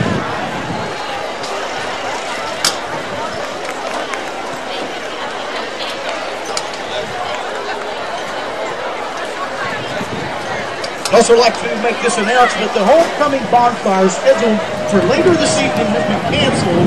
However, the activities board will instead be offering a dodgeball tournament to take place this evening in the Baby Center starting at 9 p.m. this evening. Again, in the Baby Center on the campus of Evangel University, cider and snacks will be served this evening at 9 p.m. So please join us.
from Boston and a senior psychology major. So congratulations to that duo honored today for homecoming, and also congratulations to the 1966 track team at Evangel, inducted into the Evangel Athletics Hall of Fame as a team.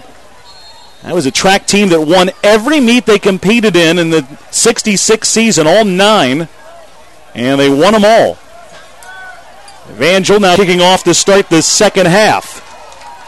Drew O'Kane kicks off, an end-over-end kick into the wind that's held up and caught by Peru State at their own 6, returned near field, or near side of the 25, and all the way to the 30 before the return man brought down.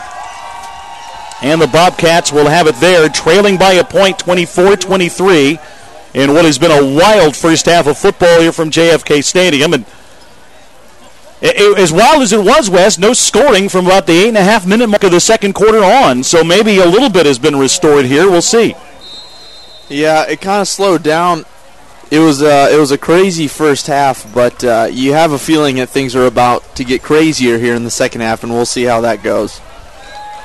Handoff will go nowhere.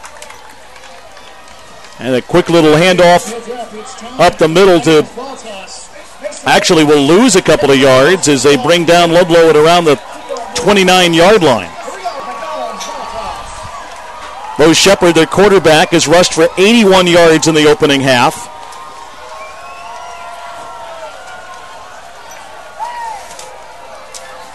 Now second down and 12. Peru State at their own 30, and movement on the line will bring back the play. Ludlow 46 yards of rushing on 15 carries. They definitely moved the ball well in the first half. There's no doubt about that. Our offense, though, responding after every possession, scoring, and then as we kind of came to a halt in that second quarter, we were able to see finally both defenses getting some stops. And but the telling tale of the first half definitely is just the scoring and the potency of both offenses. Bo Shepard, 11 of 18 passing in the first half for more than 200 yards. Now on second down and 16. He's back throw. Shepard fires it far sideline, and it's overthrown. Leaping attempt made by Lance Steffen to the far side. He was well covered, and the pass wound up on the Bobcats sideline. Third and 16 now from the Peru State 25. You start to put Shepard in a position where he has to make plays that he's uncomfortable with. Even his throwing game in the first half, he made a lot of throws where he had time and he had a man wide open. You get a spot where he has to make the pass on the money. I like our chances. Handoff inside. Ludlow spins off a tackler, then taken down. May have lost the football. It bounces behind him at around the 24. Actually, that was John Coleman that winds up with the football, but it's going to be fourth down and about 15 to go now, and the Bobcats punt team comes on. They've only been used once in this game, but now a punt away, and Evangel may have a chance, a good field position here early in this third quarter. And that's a great start for our defense. History has shown us that third quarters are our hardest defensively. We've given up the most points this year in the third quarter, so it's great to see a stop there. And as Jesse Vaughn kind of fumbles with the ball. He picks it up, though, at his own 15, near side 20 at the 25, and then tripped up at around the 30-yard line. I think he got back a lot of what he lost as he chased the football behind him. And Evangel will have the ball at their own 3-yard line. Take a look up, West. The sun trying to peek through here in what's been a mostly overcast day. Throw the thunderstorms later on tonight, but it's been a pleasant afternoon and homecoming day and a thriller right now at JFK Stadium. But warm. It's funny how the weather can change in the course of a football season, especially in this part of the country. Froze last week. Didn't hit 50 in Lamoni, Iowa. Mid-70s today. Tommy Meyer right side bangs his way across the Evangel 35 to the 36. Going to continue to see the same game offensively that we saw in the first half. And, I'm confident that our offense will get back on track. Sometimes the third quarters have been rough for us offensively as well. Last week struggled at Graceland, but we'll see how we approach this third quarter. 2nd and 4 from the Evangel 36-yard line. Handoff Tommy Meyer. He's going to have a first down as he's upended at the 40-yard line. Meyer now above 80 yards of rushing on the day, and he's also surpassed the 2,000-yard mark in his career, 7th Evangel player to get to that milestone. Congratulations to Tommy Meyer, who has just had a really decorated career here. Just a great ball player and a great face for the Evangel program. 1st and 10, he gets the call again up the middle. Slips by a tackler at the line of scrimmage and gets 3 yards to his own 43. He has been a workhorse and really a bright spot, especially at times, and over the years the offense has struggled. He has been kind of the broad shoulders this team could rely on, and just an incredibly great Evangel leader on this team and, of course, on campus, but particularly on this squad. 2nd down and 7. Brimhall out of the shotgun. He's back to throw, looking, fires it to the far side. It is cut and taken for the 1st down by Vaughn across the 50 to Peru State territory at the 48. Tried to make an extra move and got himself another couple of yards and a 1st down. Yeah, all the coaches they talk very highly of Tommy Meyer, and just a quality kid. And just, one of those guys you can point to and say, hey, we want you to learn from Tommy, and just a great senior on this team. Brimhall back to throw. He's going to run now, looking near side, ducks out of bounds at the Peru State 43. Mark him out of the 44, so it's going to be a scramble of about 3 or 4 yards for Brimhall on the run. And set up a 2nd and medium play. Evangel going from our right to our left in this 3rd quarter, leading 24-23 in all maroon here at home, white letters and numbers. On 2nd and 6, handoff Tommy Meyer. Gets across the 45, across the 40, bowls his way and pushes to the 35-yard line of the Bobcats for another 1st down. Another pickup of 8 for Meyer, who's done the bulk of the work here in this first Evangel drive of the 2nd half. 2 men come in motion, and Peru State jumps way off sides. Offside for the Bobcats. And that'll help the Crusaders set up a 1st and 5 play deeper in Bobcats territory. 10:52 to go in the 3rd. The way this game started and went through the first quarter and a half, it seems like forever since somebody scored, but it's 24-23. 1st and 5 for the Evangel. Now at the 31-yard line of Peru State. Marlon Bailey alone back behind Brimhall, who's under center. Brimhall takes the snap, handoff Marlon up the middle, slips by the line of scrimmage to the 25, right side 20, and is spun forward to about the 18 before he stopped. A 1st down run by Marlon Bailey. Defensively, the Bobcats, what do? You try to stop the passing game. Jesse Vaughn and Andrew Brimhall have hooked up several times, as well as Mitch McHenry and Sean Hebert. Then you just go to the run game. So just a lot of factors that makes our offense what it is. Missed hit there and a quick-hitting pass play to the near side that sailed by Hebert and kind of between him and McHenry, incomplete. 2nd and 10. But yeah, you kind of like the way that Evangel's kind of been grinding it out here to start the 3rd quarter. Prototypical Evangel offense, where in the 1st half we strike early and often, and then try to establish the run game in the 3rd quarter. And we're doing a great job of that so far. 2nd and 10 for Evangel. Handoff Marlon Bailey. Looks for room, bounces the outside, gets to the 15, at the 10, leaps over the tackler and gets to the 5-yard line before he's stopped on an acrobatic 1st down run by Bailey. He just weaves and bobs his way and now follows his tackle. And one thing our backs do an excellent job of is putting their hand in front of their block and kind of guiding them as they run and then pushing off and exploding. And all the way to the 5. 1st and goal from the 5 for Evangel. Handoff Bailey again up the middle. Stopped it around the 2 and stacked up and pushed back there. Boy, had a good hole to run through, and a linebacker for Peru State able to step in and plug it. Definitely closed quickly. I believe they're going to give him progress to the 2-yard line for the gain of 3. Now Otis Brown in it, running back. The lone back behind Brimhall. 2nd and goal from the 2. Handoff Brown right side. Tries to cut back, spins, fights forward for the yard, but stops shy of the goal line. And it's going to be 3rd and goal for the 1 for the Crusaders now. Lead by a point, but looking to kind of extend the lead, something they've really not been able to do today. You need a touchdown here for the Crusaders, especially early on in the 3rd quarter. Here's a pitch to Brown in a sweep right, cuts back toward the goal line to the middle of the field. He's in! Touchdown Crusaders as Brown lunged for the end zone and breaks the plane.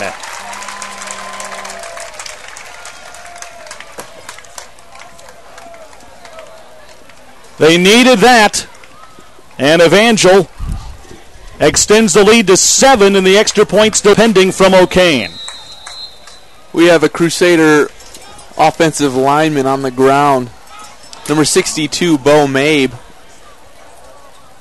That's rough. He's been one of the healthy ones this year, and that offensive line has been banged up throughout the campaign, and it's one of those things, if you've had a guy that's been dinged up and trying to play through it going into the day, get re-injured, that almost is not as tough a blow to take as you see somebody that's been all right all year. As we saw on the replay there, looked like a Bobcat just kind of fell on his back leg and shook up that knee as he has 2 knee braces. But Bo, he's been healthy, and he's been a key part of our offensive line. And you hate to see yet another guy hobble off the field for this Evangel O-line. Leave under his own power, but Zole and now O'Kane for the extra point. This to make it an 8-point game. Hold is down, the kick in the way, and O'Kane's PAT, perfect. And Evangel extends the lead to 31-23 over Peru State. 9:01 to go in the 3rd, and with a timeout on the field, we'll be back after this commercial break on the Crusaders Sports Network. All right, Commissioner, hold on, I'll tell him. Honey, it's Phil. The gold reserve is being attacked. Tell him I'll be right there. Don't forget to shut the window.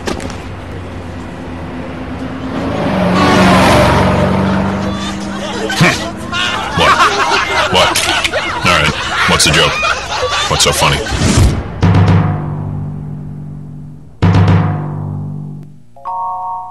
.23, 9:01 to go, 3rd quarter. They get set to kick off to the Bobcats. A big TD there for the Crusaders as they extend the lead to 8. This has been a tight back-and-forth game. Had 6 lead changes. Still an extra touchdown and 2-point conversion can tie it, but Wes, that kind of still an 8-point cushion right now. A welcome sight for the Maroon and White. They've not had any kind of cushion today. Well, every time we've had, Peru State's just kind of come back and punch us back in the mouth, and we've answered. And so to get a little bit of that cushion, it's a huge thing in this kind of game that we're playing in right now, so you like to see that.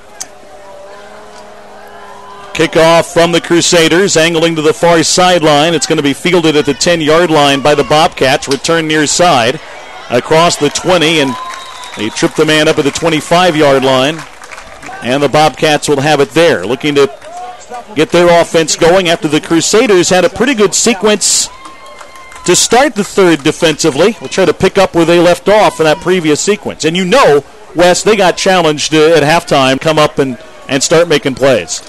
I'm sure Coach Elam had a few words to say to his defense, and especially that secondary who's kind of struggled to communicate and mark up guys. And they'll come out more motivated and more focused here in the second half. Bo Shepard takes his time as goes in under center. The Peru State quarterback, 1st and 10 from the Bobcats' 25. They fake the handoff. Shepard rolls left, guns it down the far sideline, and it's incomplete. Lamar Allen there in coverage, defending Lance Steffen, and it's incomplete. 2nd and 10. Bobcat pass goes incomplete. Hands are getting a little more physical defensively, and you can see the step up in coverage is making a difference. Allen there in coverage. Evangel without Denzel Purnell today. And Denzel Purnell is a key part of our defense, really. And you feel that loss in the first quarter. You kind of notice that, his absence. But a pitch out to the left side, and Denzel Billy makes the tackle around the 30-yard line and bring him down. But it's going to be a 4-yard gain for the Bobcats, and that's something that Coach Elam wanted Peru State to do more of today, at least the quarterback. Get the ball out of his hands more with pitches, and you saw it there. Positive yardage, but not a lot. It's going to be a 3rd and about 5 to go for them. Well, I think you got to play the ball, and, in the first half, Shepherd kept the ball. You attack him, get him to pitch that ball out, and your options become a lot better defensively. 3rd and 5 from the Peru State 30. Here's a pass near side complete for the first down. Is rustled down is Brandon Dinslage. He gets the first down yardage to the 30, to his own 36. And mark him actually at the 37, so a pickup of 7 for the first down play for Peru State as they come through on 3rd down again, something they did throughout the first half. And all credit to the Bobcats, who have really just done a great job of that. And they've found an open receiver, and they've hit him. And that's just kind of been the name of the game for their offense. 1st and 10. Bo Shepherd back to throw, rolling left, looks, has time, now steps up. Now he's under pressure, wrapped up, tries to spin out of it and can't. Lunges forward back to the line of scrimmage and really did well just to do that. But the Crusaders able to converge on him and then not let him free. From the time he was hit to the time he actually came down, it was around 5 yards, and he's just an elusive guy. Even then he keeps moving his feet. I'll tell you the scary thing, Wes, if he would have slipped out of that tackle, he might have broken one. Well, it looked like a sack. Then he got free and wound up a 2-yard gain. Now option near side. He's taken down to the zone 41, a 2-yard pickup. And it's going to be 3rd and 5 for the Bobcats. But you do see how our defense has adjusted to that outside run game. They've gotten a lot better containment, and our defensive linemen, LC and Preston, have really wrapped up that outside and have been able to have nice pursuits and make the play. As a play where Shepherd may have wanted to pitch it, the windup gets taken down for only about a 1 or 2 yard pickup. 3rd and 6. Peru State at their own 41. Shepherd's going to go under center, an I formation behind him. Hand off on a delay near side. Evangel's got it wrapped up, and they take down Nate Trombley as Evangel all over it. Preston Henry there along with a host of others, and it's going to be a punting down for the Bobcats. 4th down for the Bobcats. Great 3rd down play right there. We're able to get him, stop him behind the line of scrimmage, and bring him down. And for the second possession in a row, we're able to get the Bobcats to punt off, which is huge for us. I think Swillem actually got there first. As we look at it again, now the punt is going to go off the hands of Vaughn. It's a loose ball to the 36 of Evangel. The Bobcats think they've got it. The ball short hop Jesse at his feet. He couldn't pick it back up, and Peru State gets a huge break as they get the ball back now with 5:47 to go in the 3rd. Peru State will have the football at the Evangel 35. The first turnover by Evangel today. We saw it earlier in this quarter.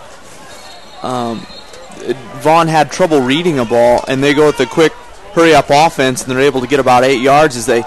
That was Ludlow up the middle. Off to Ludlow, but that's the second time today that Jesse's kind of gotten a poor read on the ball, and I think that wind is kind of holding it up there, kind of leaving the football floating it, so it kind of shortchanges it, but Peru State with a big break. 2nd down and 3 for the Bobcats, and the play whistle dead as they hand it off to Ludlow up the middle again.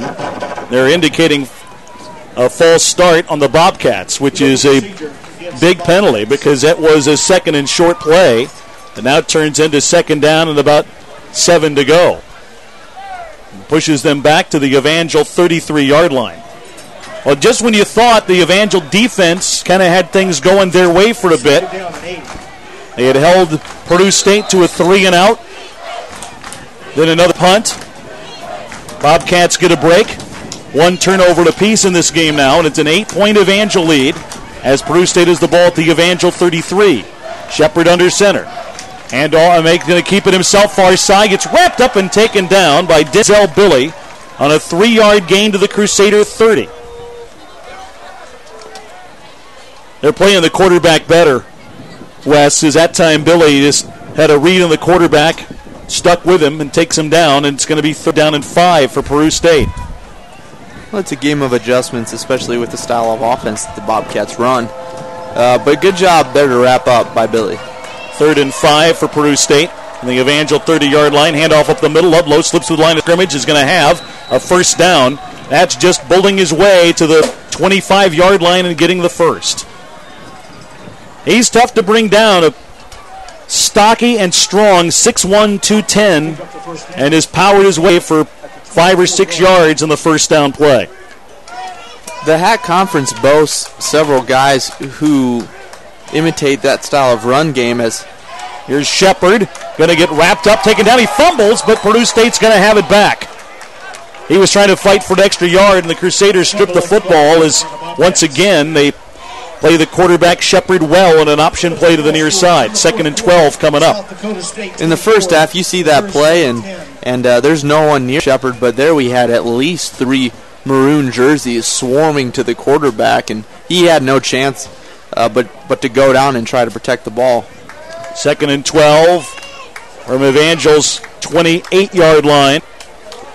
3:40 to go in the 3rd quarter. Shepard back to pass. Fires over the middle, and it's going to be knocked down and complete, and flags fly everywhere. I think the right hand of Bruffett went in the small of the back of the receiver. That drew the penalty. Or at least we think it will. But that's looking an awful lot like pass interference and a 1st down for the Bobcats.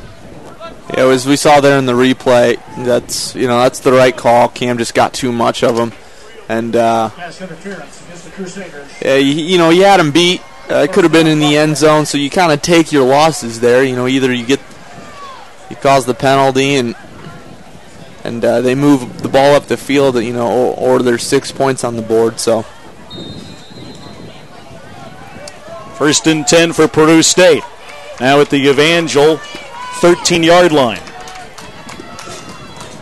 And off Ludlow, left side, gets stacked up with a 10.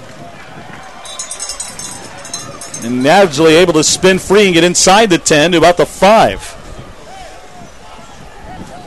That's going to be a gain of 7 for Ryan Ludlow, who's had a bunch of carries here in the 3rd quarter. 2nd down and 3. They've got to get past the 3-yard line to get a fresh set of downs. 3:06 to go in the quarter. Evangel with an 8-point lead over Peru State.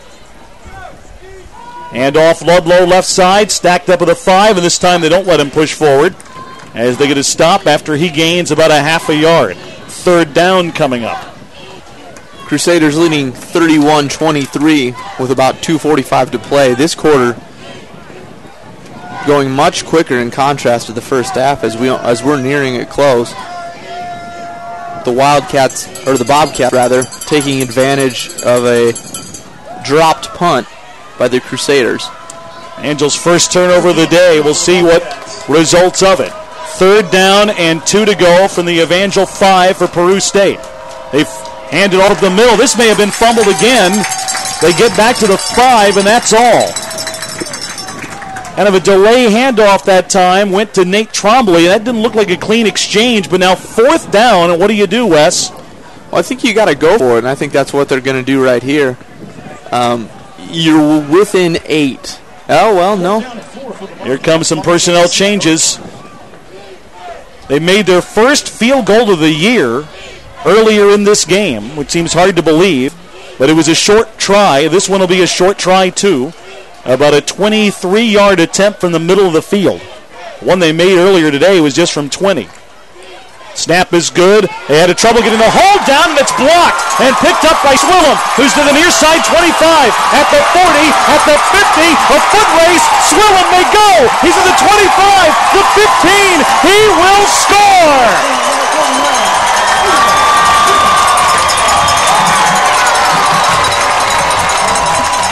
The senior from Mount Vernon, Steven Swillem, with a block. or at least the return of the block, and he goes 85 yards for a return and a touchdown, and this game has swung in a big way there. Instead of points for the Bobcats, it's a touchdown for Evangel. That's why I said earlier, I think you go for that. Your special teams, this is only your second field goal of the year.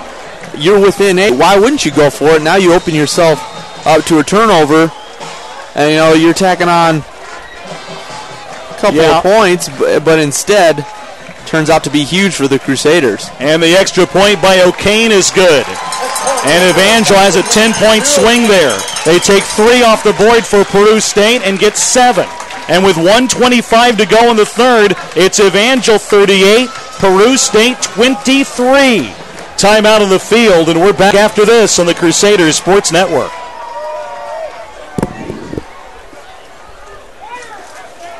Yeah, 8 to second game.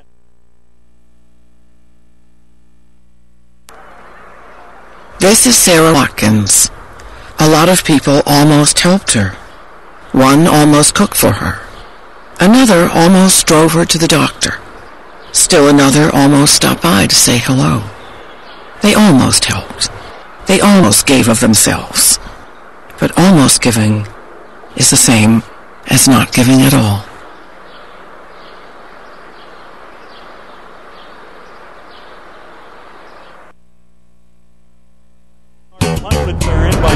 Swillam, the senior. That was not a well-executed play by the Bobcats on the field goal attempt from the get-go. It was they had trouble getting the ball down. The snap actually didn't look that bad, but the hold took forever to get down. It threw off the timing of the kicker, and Evangel had penetrated through, and it looked like almost like an easy block. Now the kickoff from Evangel, angles to the end zone, far side, taking a yard deep out. There's a flag as the Bobcats are tackled at their own 16. Wes, you could almost see a block coming once the holder had trouble getting the ball down for that field goal try. Yeah, and at that time, you just put your hands up and see where the ball lands because they had it blocked. And kind of the story of the third quarter, our special teams has kind of been our problem and our solution as we've gotten a touchdown from our special teams, but also, instead of taking advantage, the Bobcats, of our mistakes, now there's a 10-point swing, and that's huge. Penalty on Peru State's going to push them back inside their own 10.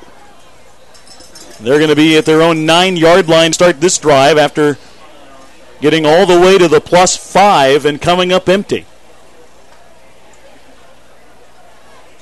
Yeah, I'm with you, too, as you've had good success throwing and running the ball, and to go with an untried field goal unit. Now Shepard in an option play gets a pitch near side that Evangel reads, and they take down Trombley inside the 5 for a loss of yards as the Crusaders swarmed and showed off their speed, Wes, and that's something that really have not been showcased as much today, but that played the option game beautifully there. Yeah, Cedric Reese read it perfectly, and I tell you what, this is a completely different defensive team we've seen here in the second half than we saw in the first. And they're reading that option well and getting to the cornerback and making him pitch it, and they're just making plays. So great adjustment by the Crusaders. Now on 2nd down and 14, a handoff left side will get taken back to the original line of scrimmage. Maybe a yard beyond that as Trombley gets to the 10 and sets up 2nd and long for Peru State. 28 seconds to go in the half.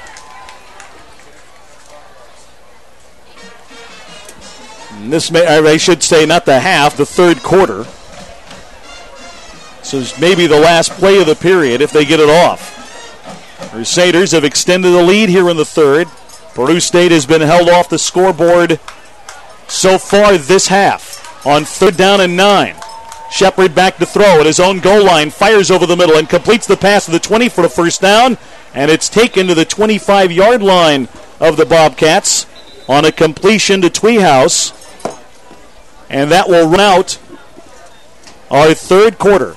Evangel with 2 touchdowns in the third. Extend the lead, and we go to the fourth period for Homecoming 2012.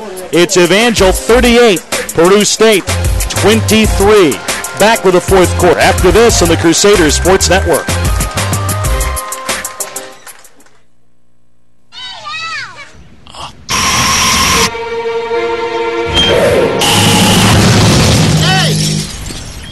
What is your problem, man? All right. What's going on here, fellas? The missile was about to hit the school. That doesn't change the fact that I don't have a car anymore. Who just throws a person's car at a missile? You're serious? Yeah. Who's going to pay for my car?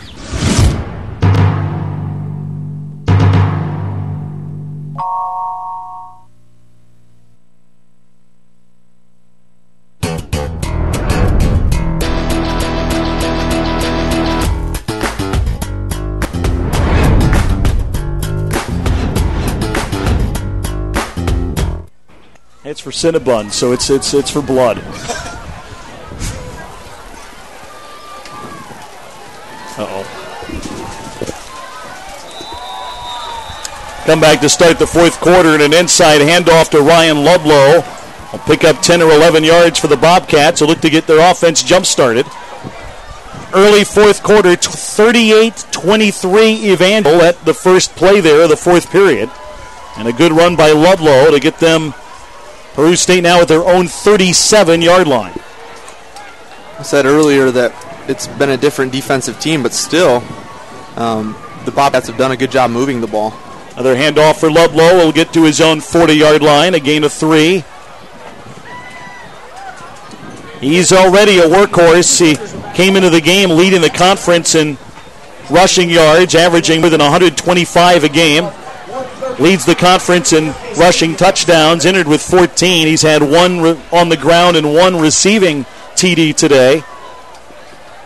But Peru State offensively has done a lot well, not just run the football, but they've been stymied here in the second half, trying to get going now. 2nd and 7. Bobcats at their own 40, handoff again to Ludlow, pushes his way to the 43 and then fought for a couple of extra yards. I think he went down at his own 45. It's going to set up a 3rd down and 2 to go. Coming up on a big 3rd down play right here as they're at about the 45, and either they gain a little bit of momentum here with 13:30 left on the game clock, or we start to really put it away. 3rd down and 2. Peru State at their own 45. So moving on the line of scrimmage. They get a pitch to the far side to Trombley. He gets taken down by Billy, but I believe lunged forward for the first down. There's no flag in the play. And this may be a first down carry by Trombley as he got to the 47-yard line. And they say, yep, he crossed it. And a 1st and 10 for the Bobcats. At the yardage they needed, and now at their own 47-yard line. Evangel with a little cushion west, so 38-23 their lead, but this is still within reach, though, for the Bobcats. Maybe not on one possession, but this game not out of reach for them yet. Well, certainly not, especially with...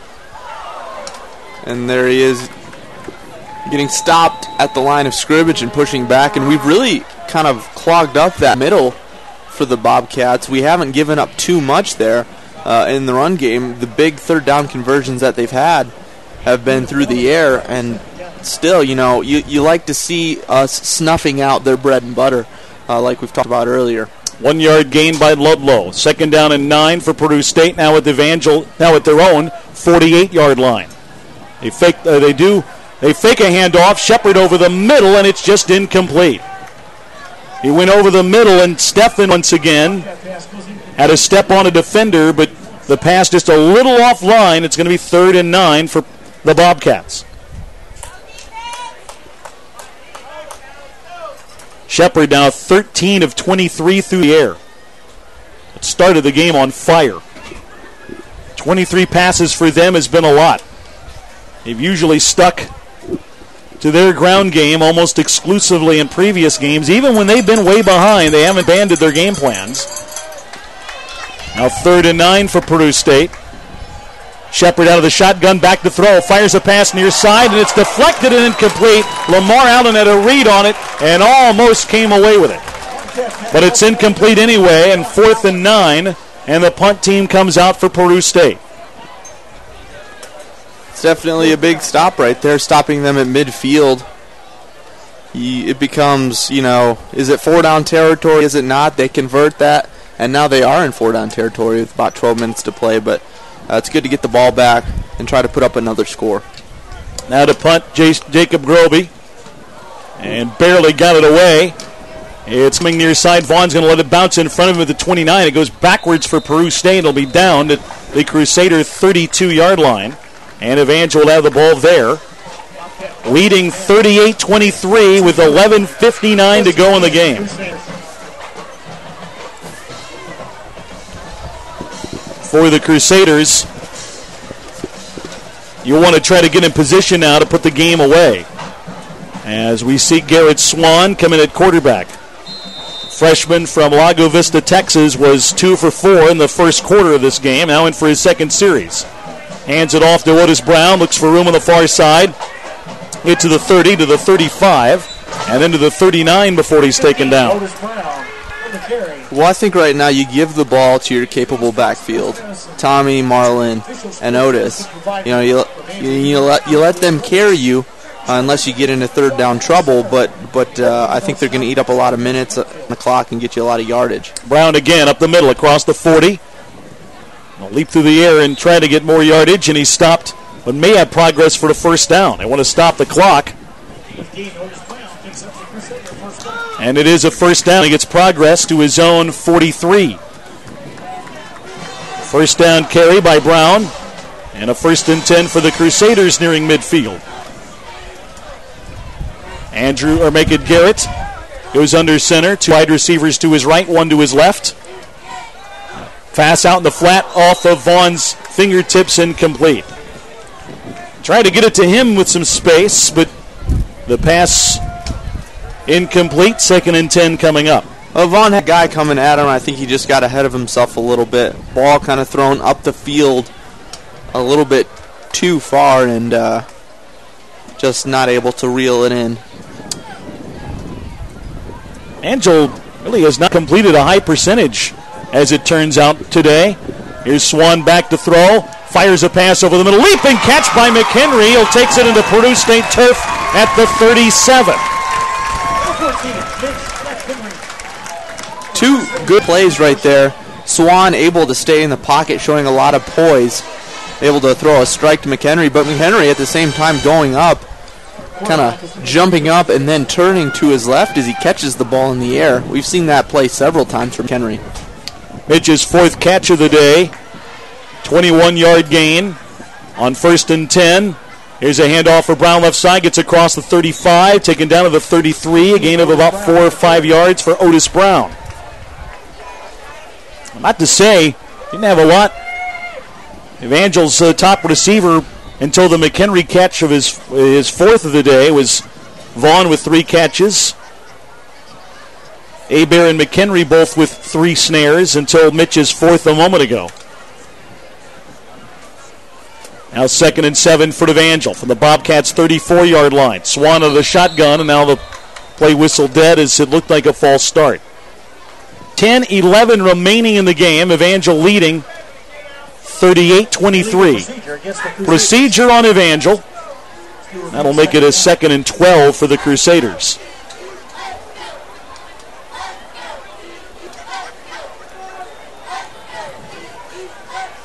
Evangel started the game hot offensively, especially through the air. Then that kind of stymied. They've not been on the field a ton in the second half. Check out Vaughn way in the backfield.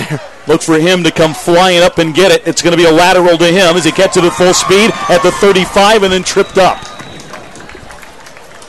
He started, how far behind was he, Wes? He had to have been at least 15 yards back, and defensively, you know, you got to know where the ball's going.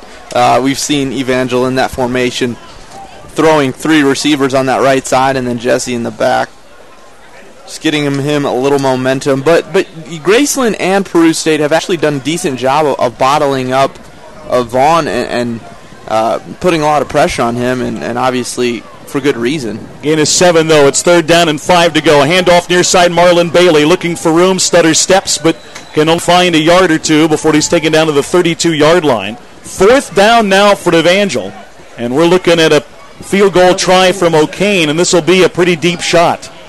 South Dakota State 24, Missouri State 24. Well, he's got the wind somewhat. I mean, it's kind of cutting. Well, there it changes, but you know, it's wind will be a factor as it's cutting across the field. This is going to be from just inside the near hash mark, and a 50-yard try by O'Kane. It's hit from 53 this year, a school record. There's the high snap, and they're not going to get it off. McHenry's going to try to run it. Get to the outside, and he's tackled after a 1-yard gain. Well, a good instinct by Mitch to not even try to get that ball down, just take off and try to make something out of it.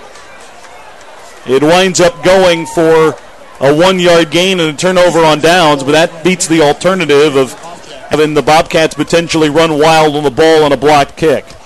Yeah, just a smart play by McHenry, who snap is up, and he just takes off on the left side and is almost able to make a nice play out of it, but not quite planned enough.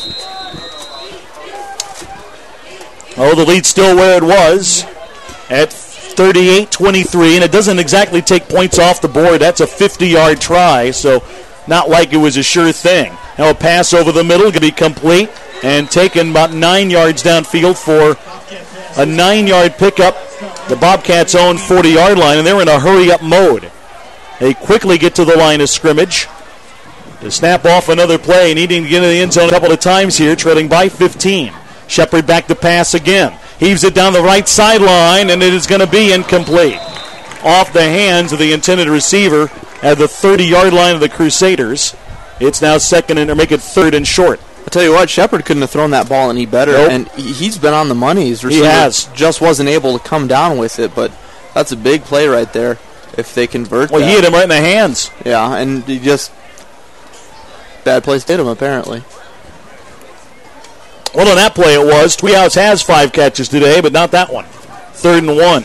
Now we'll see what they do to try to get a first down. They're at their own 40-yard line, trailing 38-23, 8:11 to go in the game. It is a handoff up the middle, and a first down for Ludlow as he bangs his way across to his own 49-yard line.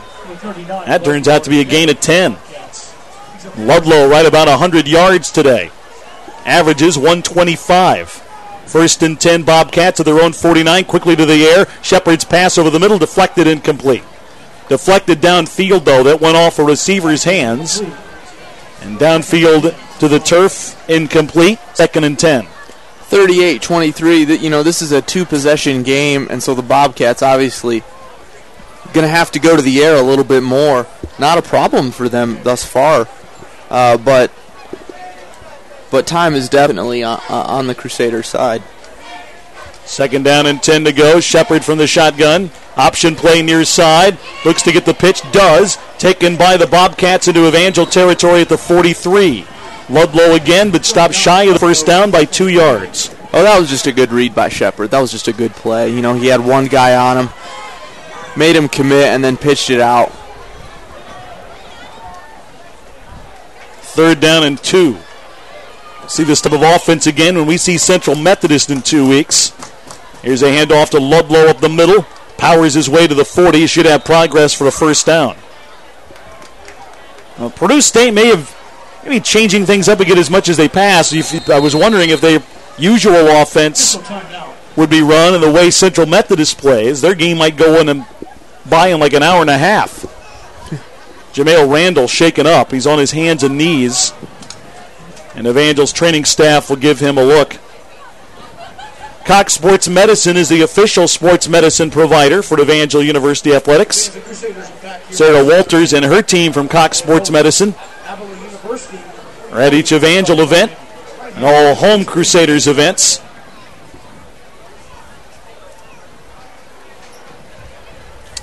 Next week, the Crusaders are home again. Avila comes here. Crusaders take on the Avila Eagles, a 1:30 kickoff. We're on the air with broadcast coverage at 1:15 as Evangel has back-to-back home games. Homecoming this week, back home again next week as the Crusaders take on an Avila team that beat them a year ago in Kansas City. 1st and 10, Peru State. They're at the Evangel 40-yard line. 7:20 to go in the game. Bo Shepard from the shotgun. Has the snap, rolling to his right, looking downfield. Fires it there, and it's deflected in the air by Reese, and out of bounds it goes. Cedric Reese able to bat it. It went high in the air, though, but not catchable, and incomplete. It's a good instincts play. jumping up and throwing up a hand up and able to cause an obstruction, and the ball flies out of bounds. 2nd and 10 for Peru State. Bobcats in 2 wide receivers, actually 3 to the right side, 1 to the near side. Low and back behind the quarterback, Shepard. Nebraska transfer, has the snap, fires a pass over the middle, bobbled and incomplete. Threw it a little bit behind Lance Steffen, and he couldn't haul it in. 3rd and 10. Well, this is a huge 3rd and 10 for the Bobcats. You know, this is 4-down territory, and they're going to go for it, but still, you know, you put a lot of pressure on yourself if you don't get it here to make it on 4th and 10, but yeah, I don't think you can punt. You don't get the 10 yards here. I think you've got to keep taking cracks at the 1st down marker. 3rd down and 10 from the Evangel 40. Shepherding from the shotgun. Back to pass. Pumps once. Now rolls to his right. Being pursued by Preston Henry. Now throws it and throws it away at Steve Swillam that came off the block and was bearing down on him. And he had to get rid of it. And now 4th down and 10 for the Bobcats. That was his 30th pass attempt. You would not have thought that looking at their stats. You would not have thought that. As Evangel's defense, you would think, hey, that's good. But, you know, we want him to throw the ball. 30 attempts is half of his total coming into the game through 6 games. He'd thrown the ball 60 times. Today, 30. It's pretty incredible. 4th down and 10 for Peru State. Well, they've converted on these plays when they've needed them today. Shepard back to throw, has time, heaves it near side as a man open, and he overthrew him. He had Steffen at the 15 and just could not connect. And Evangel will take over on downs. And here, Wes, is where you want to put the game away. Yeah, absolutely. As we get below the 7-minute mark, 6:50 left, Crusaders are up 38-23 over the Peru State Bobcats. Now you just got to run the ball and keep on getting 1st downs, convert, and keep the pressure on them, and put the nail in the coffin. Like another score. 6:50 to go. That's still some time if you're Peru State. Evangel leading 38-23. Hand off Tommy Meyer. Cuts back to his left and fights forward for the yard. Didn't have any room. He got caught at his own 40 at the line of scrimmage. Winds up getting another yard out of it. It'll be 2nd down and 9. 2nd down and 9 for the Crusaders. Good homecoming crowd. A little more than 3,000 on hand today. As saw a shootout early. It's settled down now as the game is worn on. Now Brimhall back to pass on 2nd and 9. Fires over the middle as McHenry, and he underthrew him. Really at the feet and a little bit behind Mitch, and it's going to be 3rd and 9. And Evangel's in a spot where they'll need to convert this.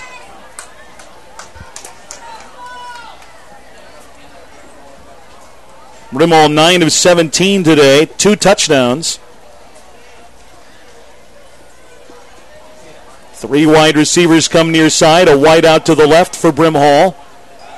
Quarterback has the snap, looking, fires it near side for Meyer at the 45. He's going to be shot to the 1st down as he's tackled there. It's going to be 4th down and 6 for the Crusaders. That's not an easy catch. Tommy Meyer made it look easy, but you know, as a receiver, he's such a dual threat, and there, you know, he's able to get a couple yards and stretch out, but I need a good punt from Josh Booker, and another chance for the Peru State offense. 5:40 and counting. Evangel working the clock a little as Booker has the snap and gets a good punt away, angling far side, and it's going to go out of bounds. Bounces at the 13-yard line of the Bobcats and went out there. A Peru State pin deep. Now a key for Evangel, don't bump anything fast.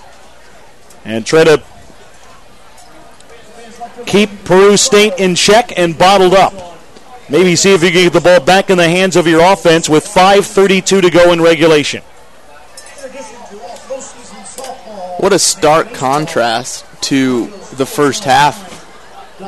Your defense gets you a touchdown, but literally have very much so stifled this Bobcat offense. 1st and 10 for Peru State. They marked them at their own 14-yard line. Shepard back to throw over the middle and throws it offline incomplete.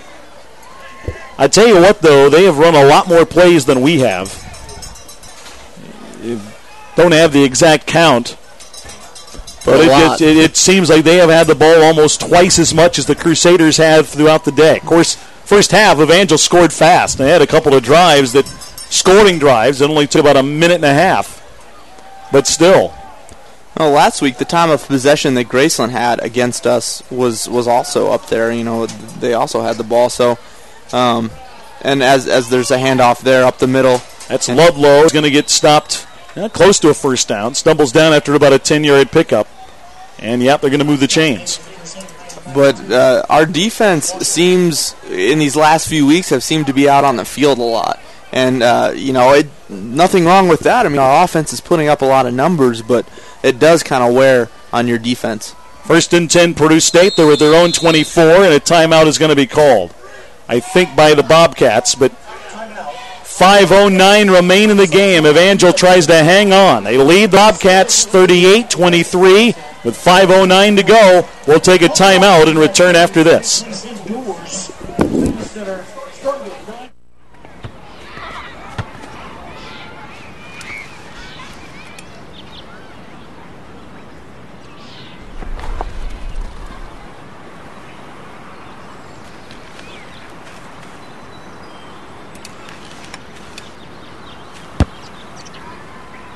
Stronger, healthier babies. It's what the March of Dimes is all about. Learn more about healthy babies at marchofdimesbaby.org.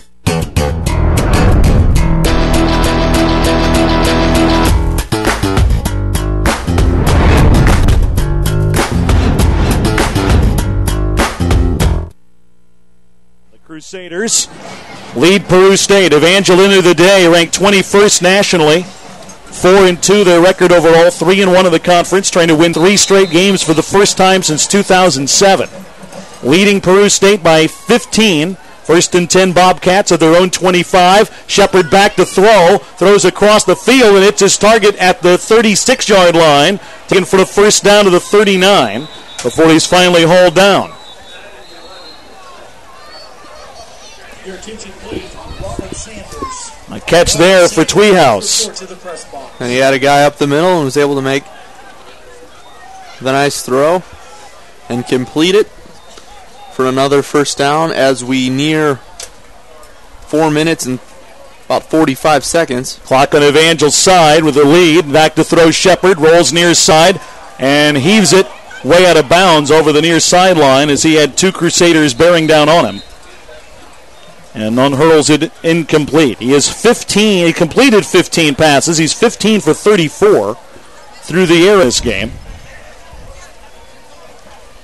This team advertised as almost run only. They've been anything but that today, and they've not only passed a lot, but they've been effective in their pass game. And they've also, it's not like they hadn't run the ball well either. Shepard has rushed for more than 80 yards, and Ryan Ludlow at around 120 on the ground on 30 carries. 2nd and 10, Bobcats at their own 39. Shepard with an option play near side. Tries to make a cut, goes back against the grain and has room. He's at the 45, makes a man miss at the 50, and then caught and taken down from behind in Evangel territory at the 47. A 13-yard run by Shepard, who had nothing near side in an option play and has improvised it to the other way and got 13. That was very similar to how he played in the first half, just kind of making plays and avoiding our defenders, but somewhat not able to do that here in the second half. 1st and 10 Bobcats, now the Evangel 45. Shepard from the shotgun fires a pass far side, complete to the 40. Taken out of bounds there as he completes it to Brandon Dinslage. Crusaders leading late here in the fourth quarter with about 4 minutes left, 38-23 over the Bobcats. 2nd down and 4 to go for Peru State. They're at the plus 40-yard line.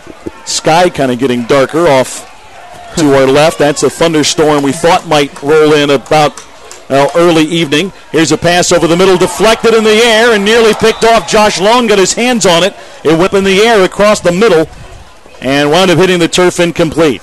It was one of the little subplots today, this game and the weather.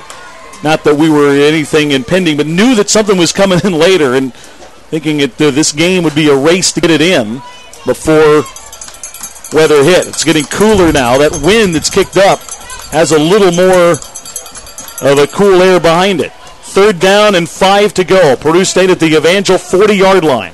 Handoff up the middle. It's only going to go for about 2 or 3 yards, shy of the first down. But you expect them to go for it here on a 4th down play with closing in on 3.5 left. 4th down and 2. To the line quickly. Bo Shepard out of the shotgun from the Evangel 38-yard line. Has the snap. Option play. They get the pitch to Ludlow. Gets a first down across the 35. Pushed out of bounds at around the 33. Pushed out of bounds by Josh Showery over on that far right side. And with 3:18 to go, they have a first down.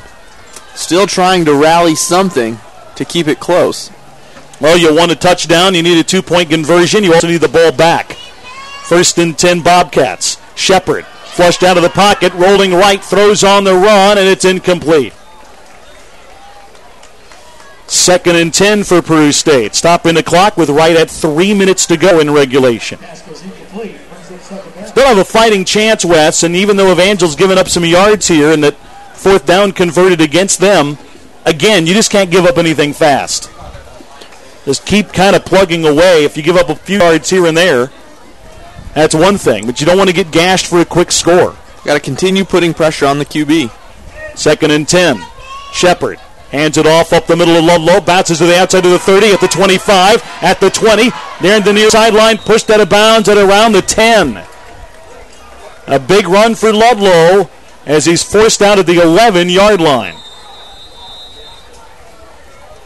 A 21-yard carry.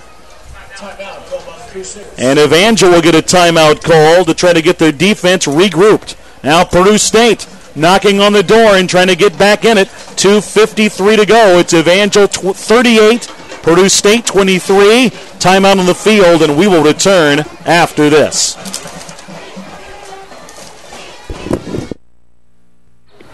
Come on, boy. Come on. What do you got there, Yogi? Huh? What have you found? What do you got, little fella?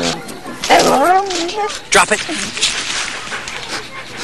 Looks like someone's butt. Man, they probably lost it playing with their kids. Hey, leave it. Come on. Come on.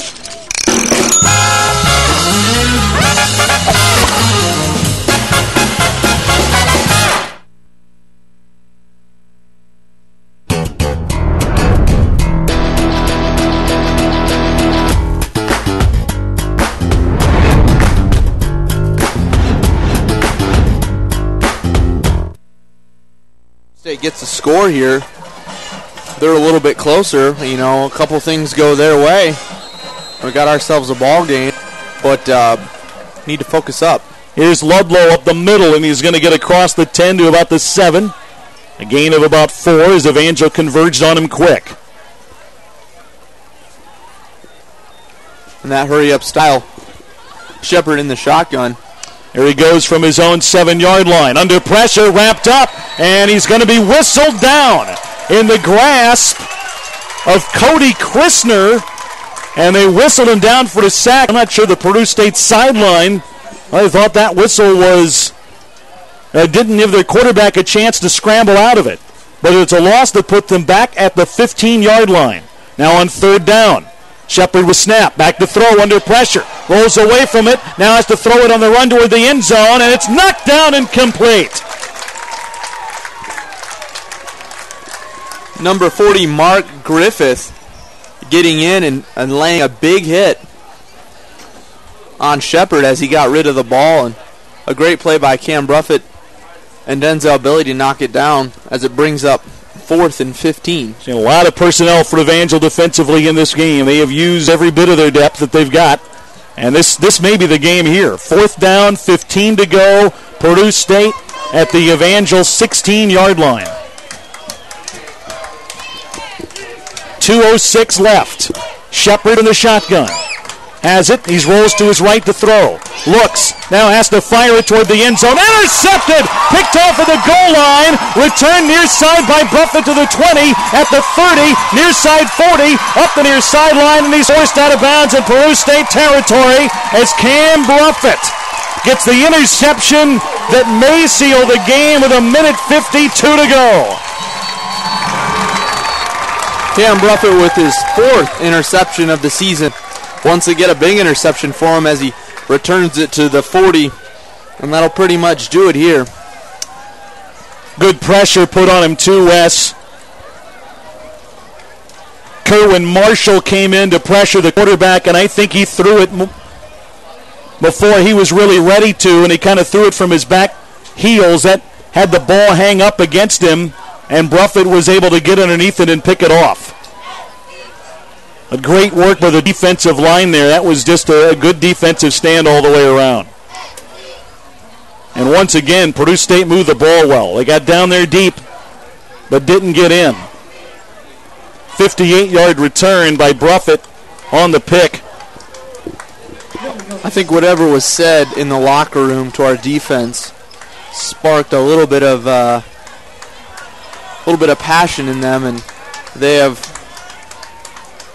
kind of ended the Bobcats scoring and really did a great job. There was a clipping call against Peru State on the run back.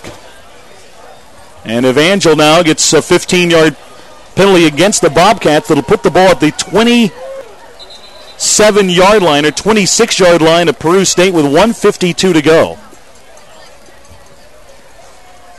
Garrett Swan in at quarterback. The officials talking with the Peru State sideline after the yardage was marked off. Evangel is at plus 26. Swan in at QB with a tight end in his backfield, a power I formation. Handoff Tommy Meyer looking for room in the middle, finding none. It gets stacked up and should be no gain in the play, but it'll keep the clock moving. As it'll wind down, they'll try to work it as much as they can. Tommy Meyer just shy of 100 yards today, but he's going to pass the 2,000-yard mark in his career. Drew O'Kane has already set a school record today for field goals in a career. 2nd and 10 for Evangel. They're at the 26-yard line of Peru State. Swan watches the play clock. He'll work down the scoreboard as much as he can and try to get Evangel their 3rd straight win. We're at 1:14 to go. Peru State running out of time. Now a handoff for Meyer left side, has a hole this time across the 25, gets to the 20, and taken down there. And there's a late flag coming from everywhere. Something happened after that play, and the officials caught it, and we're happy about it. Good run by Meyer, though. It should stand. Everything, the flags came well after the play was over. Didn't exactly see what occurred down there in that pile.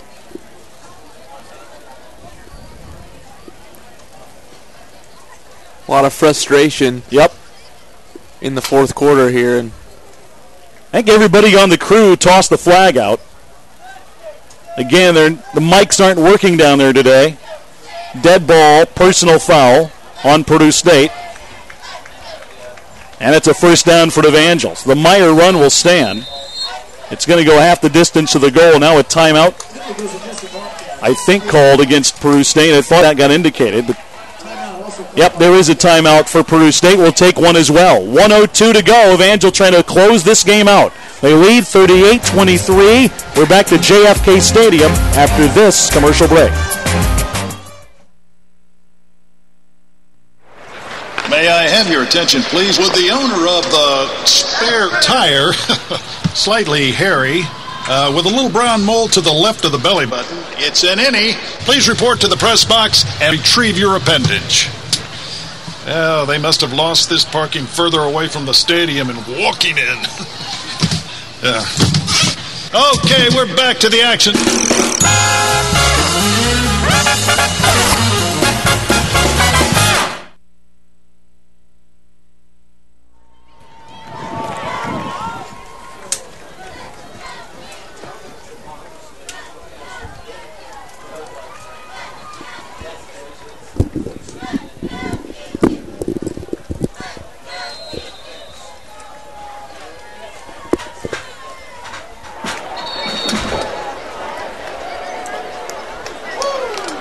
We are back at JFK Stadium, and Evangel can run the clock out now. That personal foul penalty on the Bobcats that gave Evangel a first down now allows them to take a knee. They can run out the clock and in this game. Swan under center took the first knee. They'll have to snap it one more time. Evangel is going to get the win on homecoming, Wes. This was hard fought. You knew it would be. Maybe a little scarier than people thought the way it went back and forth in the first half. But Evangel is going to shut out Peru State in the second half and get a 15-point win. Yeah, and I think a lot of the, not the fears, but the concerns that the coaches have against this Peru State team will kind of realize in the first half. As, Peru State came out and ran the ball well, and they also passed it well. So, we kind of took punches back and forth, but in the second half really came out, played well. Kind of were neutralized offensively, but were able to get a couple of touchdowns and able to hold on to the win and really neutralize their offense as well, as Evangel gets the win 38-23 over Peru State on homecoming. A good homecoming win. Everybody exits the stadium happy as the time has run out, and Evangel has defeated the Bobcats. Your final, the Crusaders 38, Peru State 23. Back to recap the game. Our post-game coverage is brought to you by the Assemblies of God Credit Union. We'll visit with the head coach of the Crusaders, Brenton Elam, and wrap up the day in football when we return after this commercial break on the Crusaders Sports Broadcasting Network.